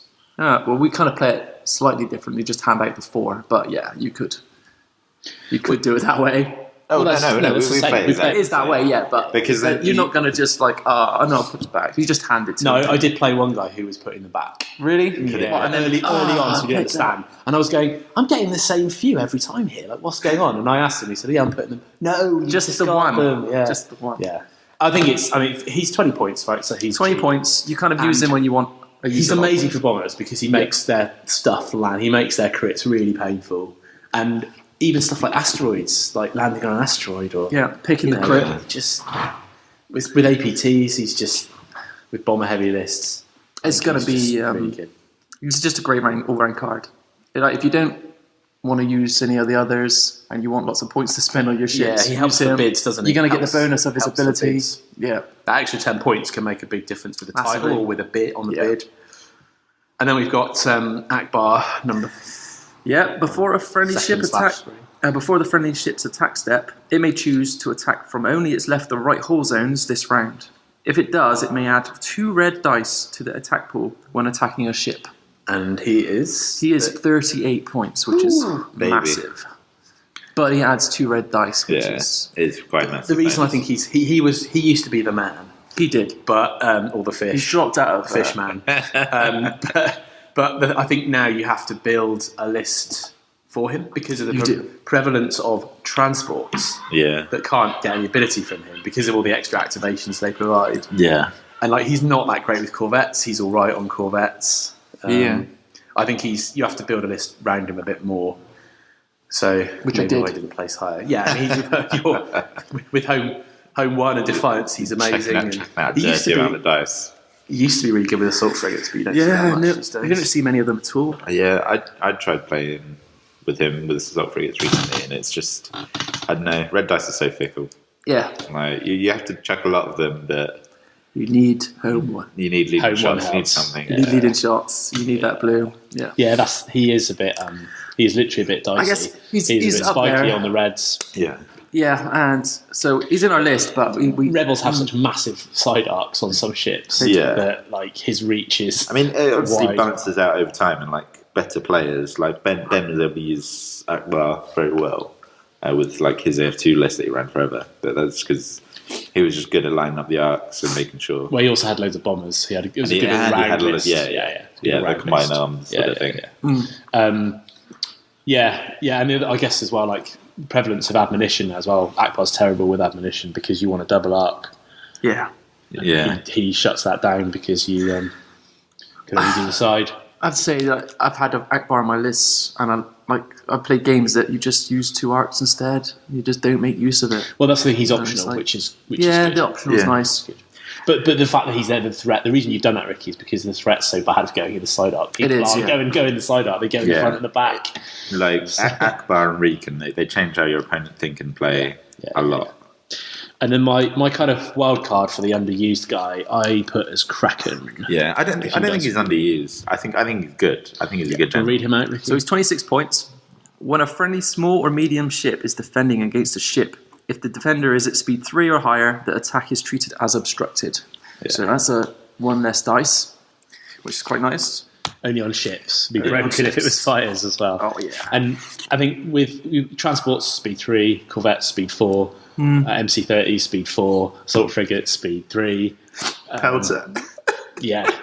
I think he's why make the Pelter? Does that mean he's countered by the corvette card, right? Jaina's Light. Yeah. Jaina's Light counters him completely. Yeah. That's one thing, though. Just one. And it's not a lot of dice, really, anyway. Yeah, he's just good because especially if you're attacking them at long range, the corvettes, they've all got the evades. And one less dice. They're taking dice off all the time with the evades. You have to chip away at them, and every shot is a dice. And flotillas as well. Like, if people are chucking a couple of red dice at you at long range, you take off another red dice, it's like another chance that they won't have an accuracy. And even if they roll at 1 accuracy or 2, they don't have enough damage to take a shield off. If you're like, I'll evade that one. I think he's really good, Kraken. But but again, you have to build a list around him. Yeah, I think Mon Mothma should be listed. Said as well. She used to be good, well. but I think you have to really build the list. You have to build the list around every. You should pick your general. Well, Rikki, you don't. Yeah. The Donna, you don't. No. I think Mon Mothma, she used to be great with MC-30s. Yeah, she's very good with MC-30s. Yeah. I don't think she kind of changes the way that your opponent plays necessarily, though. Unless they've got a rhyming ball. Yeah, that's the only. Got to get in close. But yeah, so Mon Mothma's 30, and she. Yeah, when a friendly ship resolves the evade token effect, it can cancel one die at medium range or re-roll 1 die at close range. So that's not in addition to the effect, like some people tried to claim originally. They fact it. Oh wow! It just means you get just adjusts everything. Right? Yeah.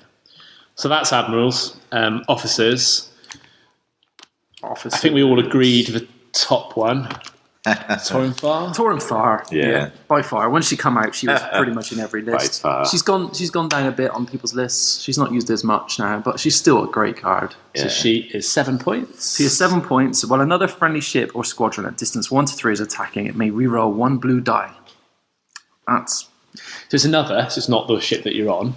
No, another, But if you think how much stuff has blue die, most AA is blue in Rebels. Pretty much most shots. All AA fighter apart from Zeds.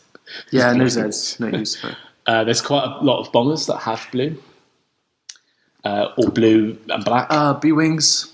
B-Wings make use, Skirks make use of her. And all counter stuff is blue as well. And counter is always blue. Yeah. Counter no matter what. Like, every time you're doing it, you get to reroll one die. It's super powerful. If you've got a lot of squadrons, you want Torrin Farr. I think it's just really, really good. And obviously, squadrons is a good one, but it works on ships as well. I've never seen her really. Yeah, she's good to have on a ship for AA and stuff. Yeah, AA. How much effect if you just sweep an arc with AA and there's like 4, 5, 6 fighters in it, you're increasing the amount of hits you put out by a lot. Yeah, she's just a great card. She's the best by a mile. She's the best. Yeah. The next 2 I had, which again, not really sure about the order, I had Ramus Antilles. Ramus is 7 points. When you reveal a command, you may gain 1 matching command token without spending the command dial. A great card again, was more great back in the day. It's just really versatile. Yeah. And I like him for stuff with engine text because you can take a nav every other order. Yeah. That's true. Still, I've seen him less. Engineering, he just tanks you up for engineering, spam engineering. Maybe it's just our meta we play at Bristol, but it's like I think it seems to me that Armada is super variable with metas. You see some like weird lists coming out of different areas, which you don't see in like X-Wing or anything that much. Everyone uses the same list. Everyone because of the wide number of points in Armada, there can be so many little tweaks here and there. And there's a lot of good stuff. Like we pick out stuff that's very good, but there's a lot of different combos and good stuff that's good.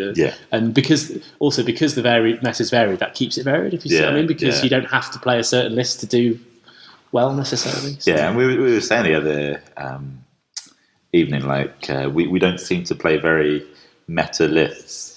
We just always like to try and new stuff. we very often, like if we just keep always playing want the to be same like lists. snowflake lists. We always want to be. Yeah. I mean, I need to change my list because I played it a lot, but I do want to play it. Iteratively. We change it iteratively though by playing the game. I've changed it since my last game with you, actually. Yeah. I won't go into detail of what I've done, but we'll have to test. Right. I think you were right with what you did, but we'll see. So Ramus, I just think he's great card. He's very good on big ships, especially. To be fair, because big ships have come down, he's not so good. He's not so worth it. All of the Rebel ones ships are great for some purpose, but except for Major Durlin. Yeah, the next he's just overpriced, Major Durlin, isn't he? The next one I had is Ahsoka Tano, who I should make a quick point about last episode. We were talking about the Wave 6 ships. Cham Syndulla's coming out, and I was saying it was her dad, but obviously it's not. It's Hera Syndulla's dad, obviously. I just wanted to correct myself there in case anybody else. I listened to the podcast recording back, and I was like, "Why am I saying that? Like Cham Syndulla is Ahsoka Tano's dad? Like, obviously not." I think I was just clearly getting the wrong. Ben wasn't there. Spamming the wrong name. He just sorted. Ben would have corrected the hate mail we got for that one. During the activation of a friendly ship at distance 1 to 5, you may exhaust this card to discard 1 command token from that ship. If you do, that ship may gain 1 command token of any type. Now, for 2 points, I use her pretty much in every list. She's so useful. You have to get your head around, it a bit because it's not intuitive, right? Because it's you exhaust her and another you friendly ship, but she's on a ship and something. No, else not another. The ship she's on or any ship around her. Okay, you can change the token. So if you've got a token that's of no use to you and you need something better, boom, you got it. But you can also do it on another ship as well. Another ship can activate, and it can change its token. It's just a friendly ship. It's once per turn. I used this a lot when I was because I do a lot of repair commands, and I've always got repair tokens for something. But I want an engine tech. Got it. Well, she came with the Phoenix home, and she was basically there so that you could always have that token, that type of token you needed for your fleet command thing. Yeah. Although you'd have to do it before the next round. Otherwise. But she just goes on. No, well, you spend your nav token at the start of the ship phase. But no, you spend it before. Right.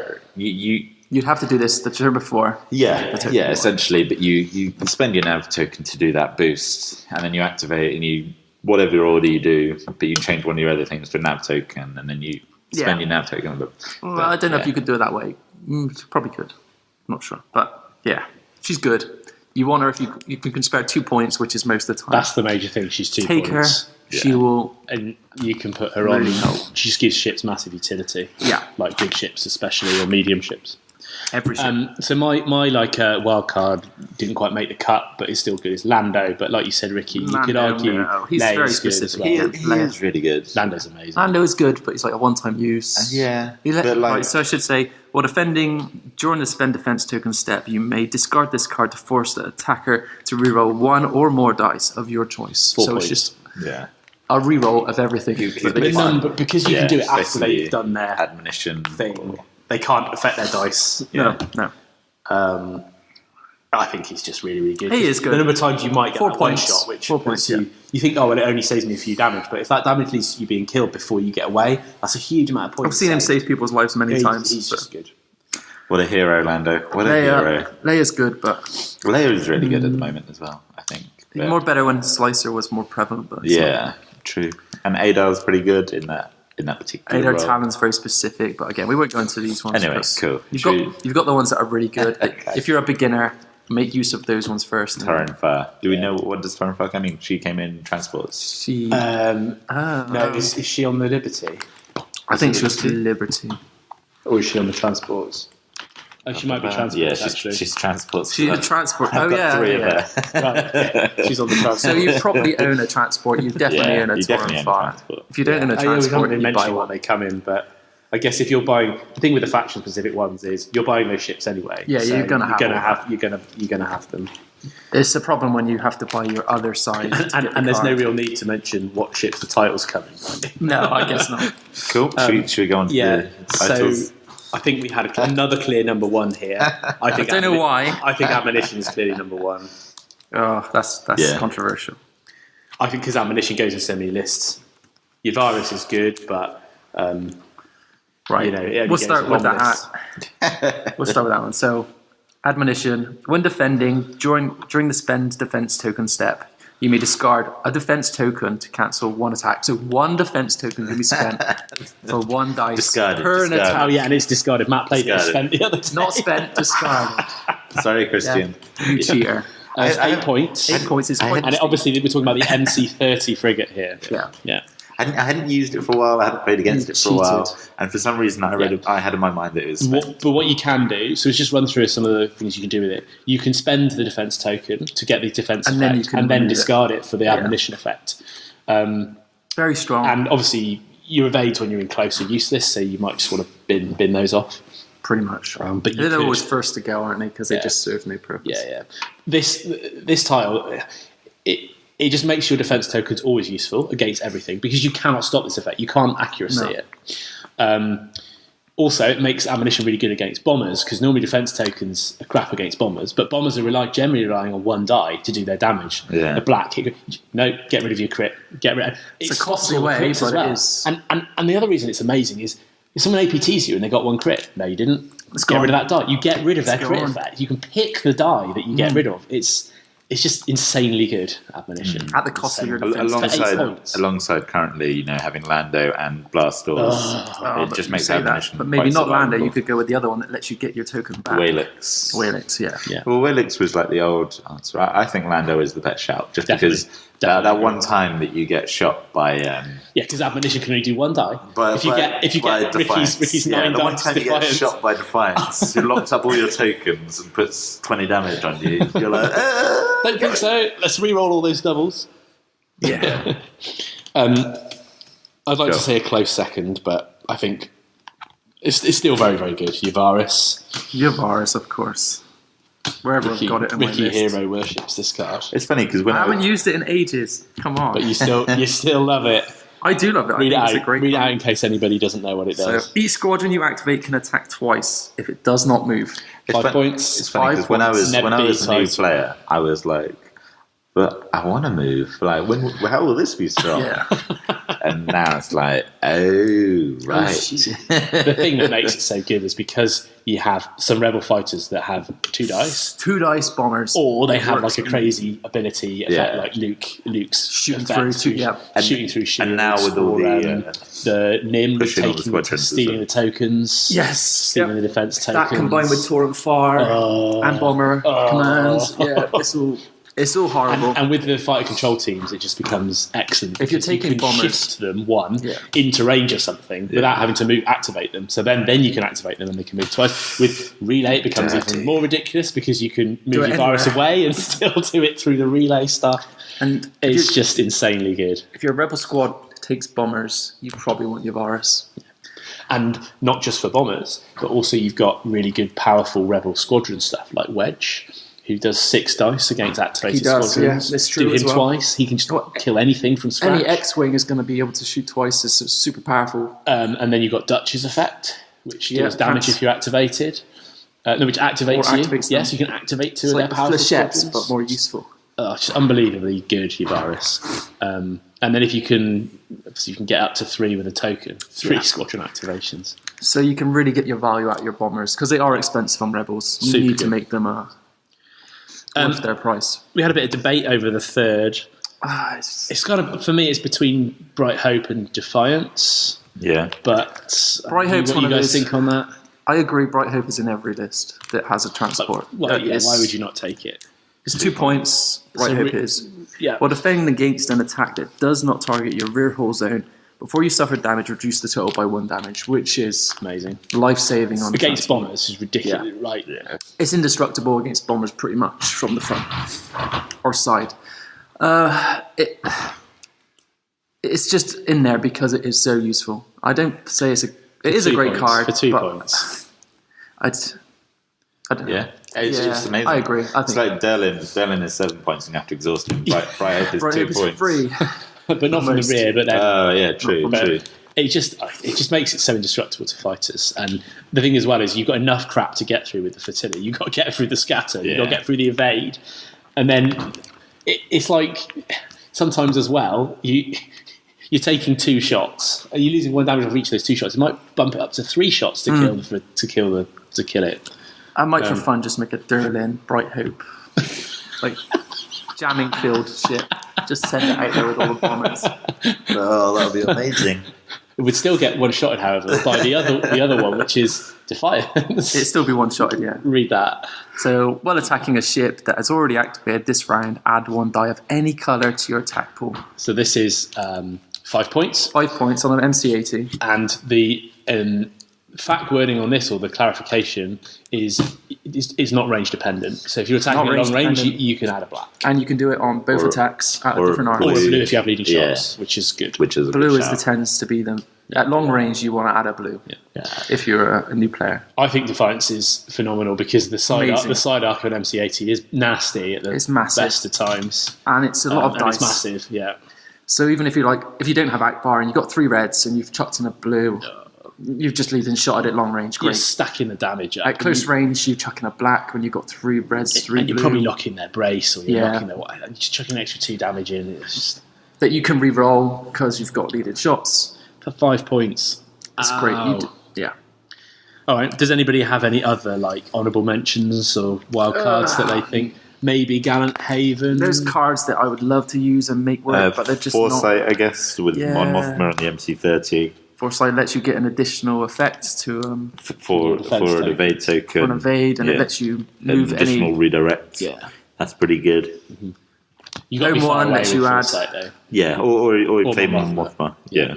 Home 1 lets you get an accuracy at range 5. You have to really build a list around Home 1, but it is very powerful. But the problem with Home 1 was that it's another friendly ship. So Home 1 can't Home 1 itself. It's a shame and it's going to be 130 points in the list. So you haven't got lots left to play with them. Salvation's great as well. So maybe we should just stop naming everything. Yeah, I think really those 4 are the top. Admonition, Yavaris, Defiance, Bright Hope would be my set. All right. So in summary for Rebels, then before we move on to Imperials, I actually think Rebels have a good spread of stuff. There's a lot of competitive, a lot to choose from. There's a lot of different stuff that's good. There are some real standouts, but actually there's maybe not a huge gulf. I overestimate the gulf between Admonition and everything else just because it's so good. But even the other ones are still really, really good. Yeah. I just think everything in Rebels, you've got a tier one of about 2 or 3 good ones, and then you've got a tier 2 which isn't that far behind of another 2 or 3 good ones. So there's plenty to choose from. Imperials has a very different profile for the Imperial upgrades. There's not much. So on the Admirals, there's only one, right, who's the best, and then everybody else. Lord Vader. Yeah. Admiral Motti. Okay. Motti's got scores. So Admiral Motti. So he comes in at 24 points as an Imperial Admiral. The whole value of each friendly ship is increased according to its size class. For a small ship, 1, medium ship 2, and a large ship 3. So just a blanket boost of hull across your fleet, which is pretty useful. Yeah. And he's cheap. Yeah, it just makes everything more survivable. And you don't have to do anything to get it. You just put him on a ship and it happens. You don't have to trigger anything. You don't have to do an order. You don't have to spend any damage. He's basically the Imperial version of Rikki. Kind of. He makes everything more survivable. Yeah. 3 extra hull points on ISD is massive. It's a lot. Yeah. But even the one on Gazantes and stuff, it's harder to fun. But the number of times on Rebel things, I've gone down to 1 damage. I've taken 3 damage, and I've got 1 left, and they bump me to kill me. Can't do it on the Gazantes with Motti. Yeah, he just gives them that extra. And making demolish a 6 hull. That's like an assault frigate. Yeah, he just gives you that extra.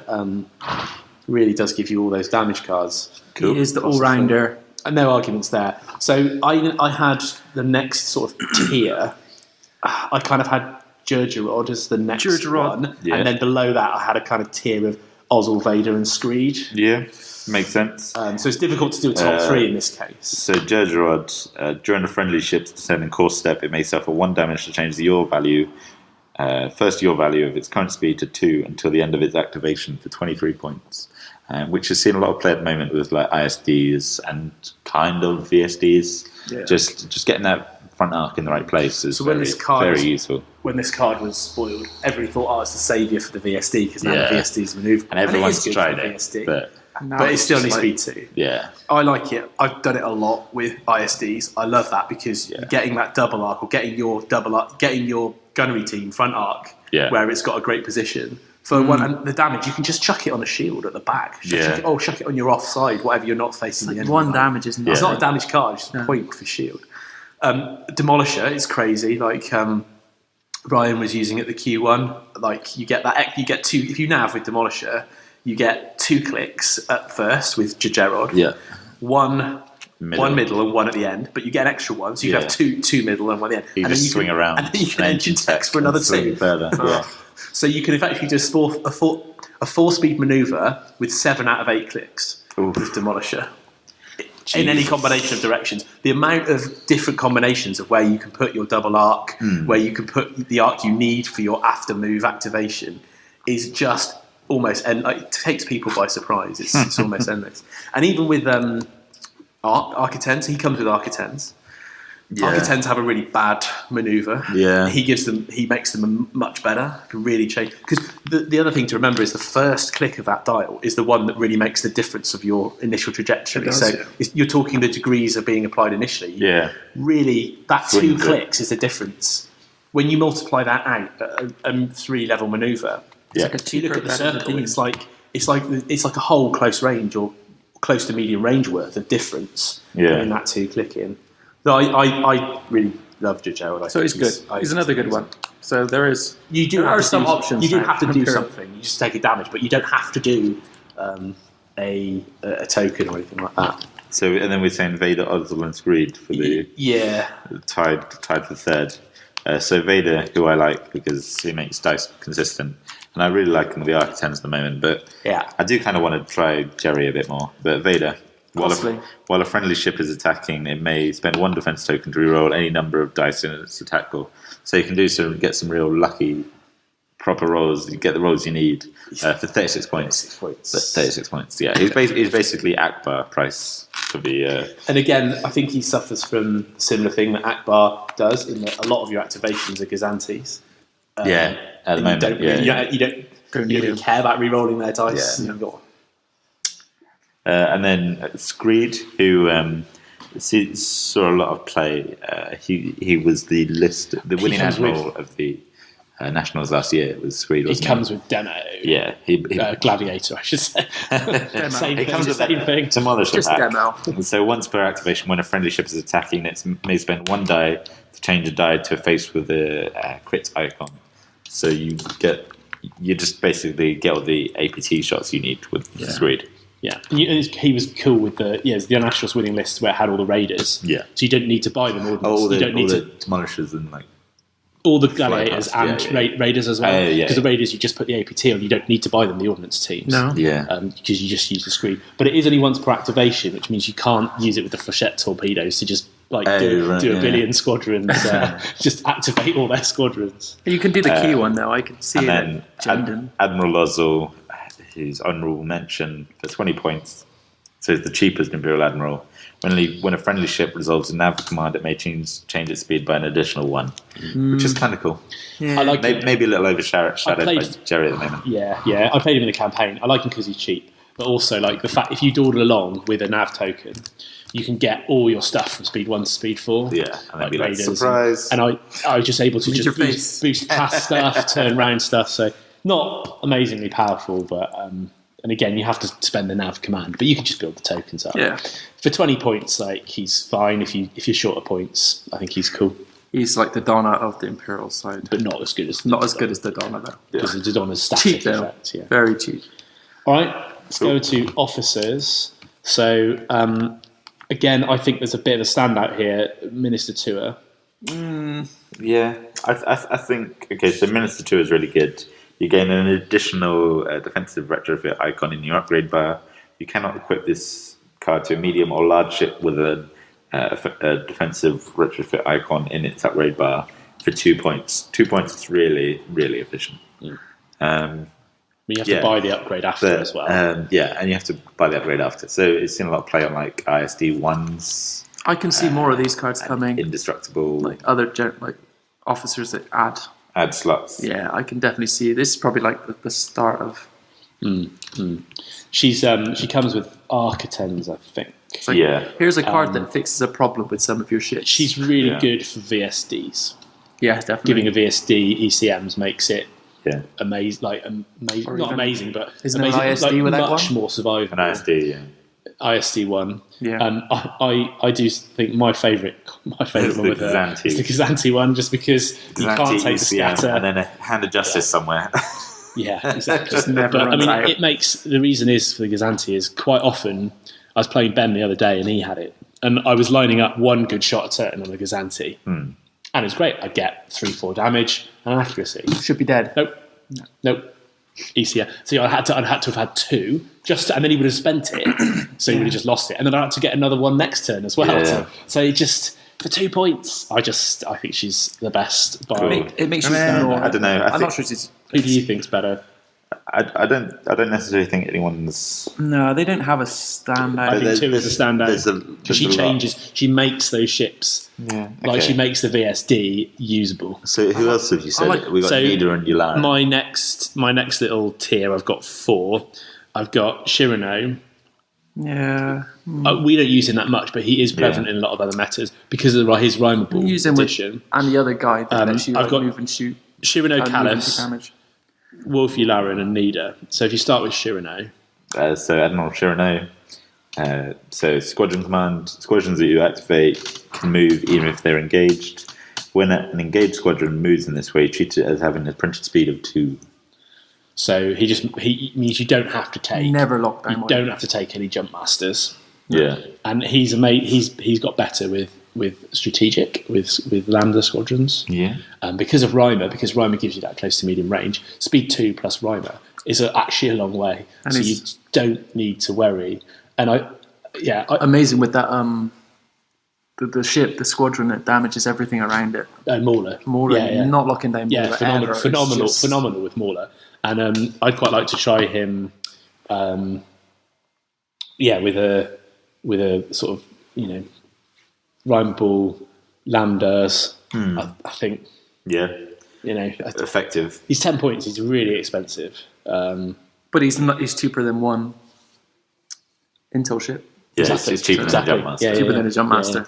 I guess you can spend those points on just getting an ender bomber. Oh no! The other thing I was going to say, a jamming field as well, because then you don't. If you can just move out the way, two could be enough to get you in a position out.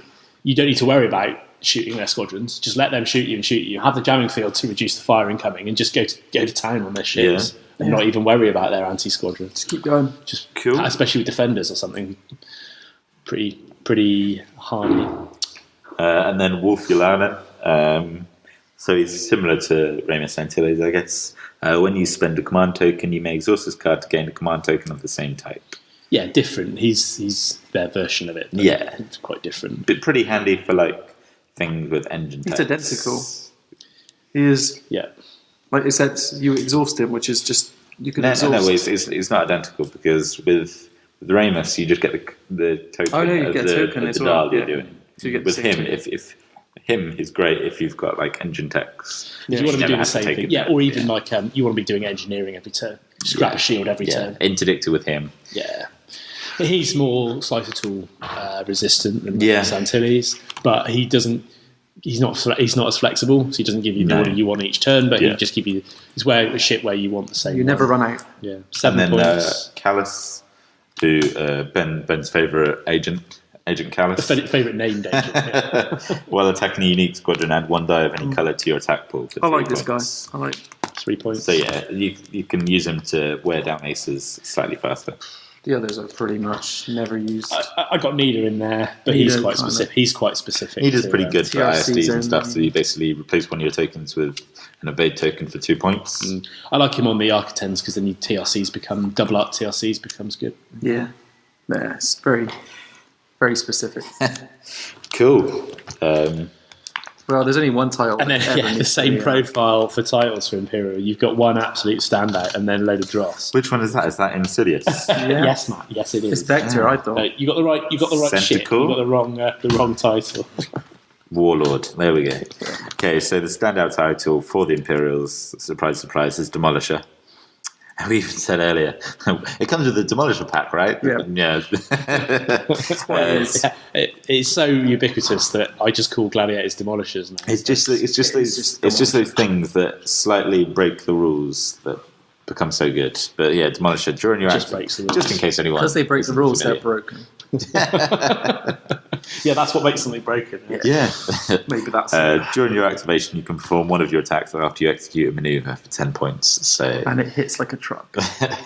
so you get your close range attack in, and then next turn you double up them, and you're like, thanks. You can do it with engine text as well because because it's just like that. So because it's after you do a maneuver, and engine text is a maneuver. Do your attack, swing round, do another attack. So you can use this, like you say, to get the. You can shoot at long range with your red dice from your front, park in the side with a double up, shoot the side. Then next turn, activate first and do both. Yeah. And all these are there's APT hits for all of these as well. But you can also now use it for squadrons if you take the bigger gladiator with the 2 blues, which I think everyone is taking nowadays anyway. I started this, and especially if you put I remember Callus back in a previous one, it was my idea. Oh yeah, for the AA, idea. But wasn't your idea. It was our simultaneous idea. But I think it's more important to have that red die now. Yeah. With Jonas out. I liked him with Callus. I thought it was great with Callus. Yeah, 3 blues. He is good. You can 3 blues twice. Hose the squadrons twice. Cool. With 3 dice each. Just murder those Z95s, right? Murder the Z95s. Damn it. Right. So what are we saying for? Well, Rikki won't like this. We're just talking about titles here. Okay, I think Interdictor is a great title. The ship itself's not great, but it is a really good title. It can't be a good title if you don't use the ship. Because the Neb B is not a very good ship, but Yavaris is a very good title. Yeah, but that means you actually take it. You wouldn't actually take. You wouldn't take a raw Neb B, would you? You wouldn't take an Interdictor. You wouldn't take a blank Interdictor without the title. You wouldn't take a Neb B unless you had Yavaris, or maybe Salvation. Yeah, but you would never take a Neb B. No one takes an Interdictor ever. It's just. You can't use the title if it's not except Matt. Hello, Rikki. Have we met? Even you gave up on it, Matt. No, I'm coming back round. I'm coming back round to the idea. Okay, cool. And then 3. I had Suppressor. Yeah, Suppressor. Maybe Suppressor above. Suppressor. I don't think Suppressor is as played as Bright Hope, but it's a very good title if you take. It's quite cheap. Gazanti. Yeah, for 4 points. After an enemy ship ends its activation, if it is a distance 1 to 3. You may choose and exhaust one of its defense tokens, which I think pairs nicely with the wild card that I want to throw in. Avenger. Oh, I like Avenger.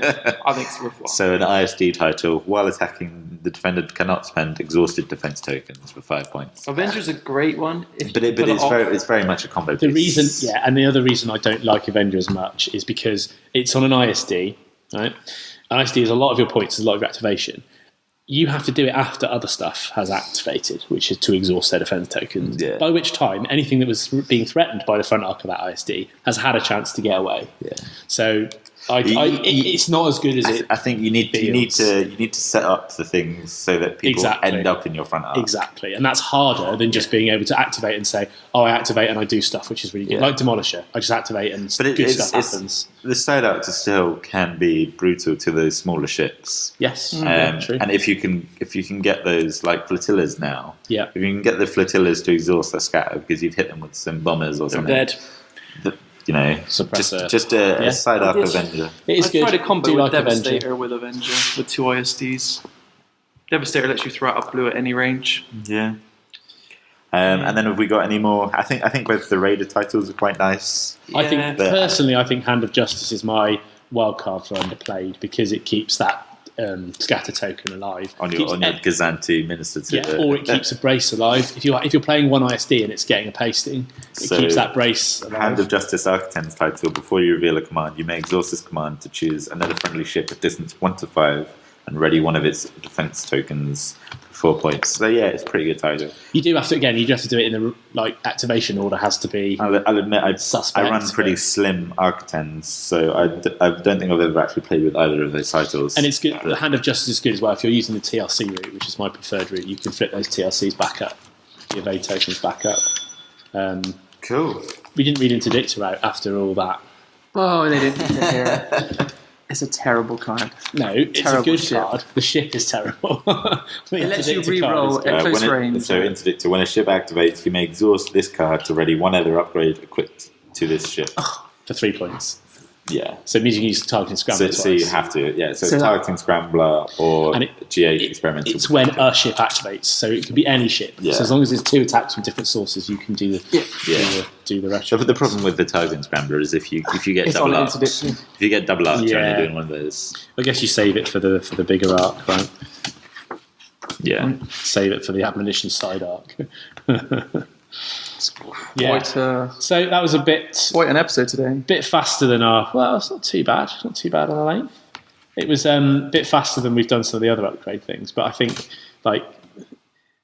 you know what you get them in. They're faction specific, so you don't need to tactically buy, because if you're collecting a faction, you're buying stuff for that faction anyway. You only need one. By definition, you only ever need one. You don't have to collect multiples of them, so it's easier to in that sense. And I do think that there are a lot of the Imperial profilers. There's a couple of standouts that you use all the time, and there's room for innovation in the officer slot. Definitely, a lot of room. I like Chirano, Yularen. It's like when we were just going over Rebels, we were saying this one's good and this one's good and this one's good, but in Rebels, Imperial, it's not the same. Yeah, there isn't that room, which is a real shame, I think, because you can use this one or you could use this one. Maybe you see the same things in a lot of Imperial lists, and I was a Rebel player at heart, and I started playing a lot of Rebels, and I've tried to move into Imperials and make stuff work that isn't. You want to Demolisher and Imperial? I did. But do you know what I had in my list? Demolisher. I had a Roma ball with Demolisher, so I didn't really innovate there, did I? So I don't see it changing in next wave either. It's just going to be the carrier, bigger. A carrier's just going to enable Roma ball even more. Yeah, but the new Admiral might enable the new Admiral type Sloane. More TIE fighters. Yeah. Swarm. Just wait for that rapid launch bay and we spit out everything and strip all its defense tokens. Yeah, that'd be cool. Awesome. The Avenger. The Avenger with rapid launch phase. I already thought like an idea for that. Would be cool. It might make me switch to Imperials. That'd be cool, yeah. And then you jump out like loads of Decimators or something, and spend all their accuracies from their blue dice. Yes, to exhaust all their tokens or whatever. Yeah, and then the Avenger just nails it. Yeah, that'd be cool. It's a shame Rapid Launch Base doesn't feature a thing where you can suck everything back up. Just go back. Just be like, Yeah. So, and like we said with the other ones, these are just the good ones. So, if you're starting out, hopefully we've given you good ideas of where to start or some ideas for lists. If you're more experienced, you probably know some of these already, but at least these are the ones that you will be playing against a lot. So, we've hopefully helped prepare. Give you a bit more info on the stuff that we see. Next, I think we're going to move on to ships or squadrons. Yeah. We'll decide near the time. We'll do one side's ships and squadrons perhaps, and do our top picks. There's only one for Imperials to go through. That's a quick one. Just have Demolisher. Okay, so that wraps things up. So just before we go, a reminder of our contact pages. So we've got the Facebook page we already mentioned, which is Comms Noise UK. Comms Noise UK on Facebook. And we're going to have some pictures of us podcasting up on there. Some pictures of our Q1 kit, including there's a few already. Admonition between the two. That's there already. And I think I've got a picture of my game with Peter as well, where it was just an absolute clusterfuck of Corvettes and flotillas just mashing into each other. We will try to do better and get more up on there as well.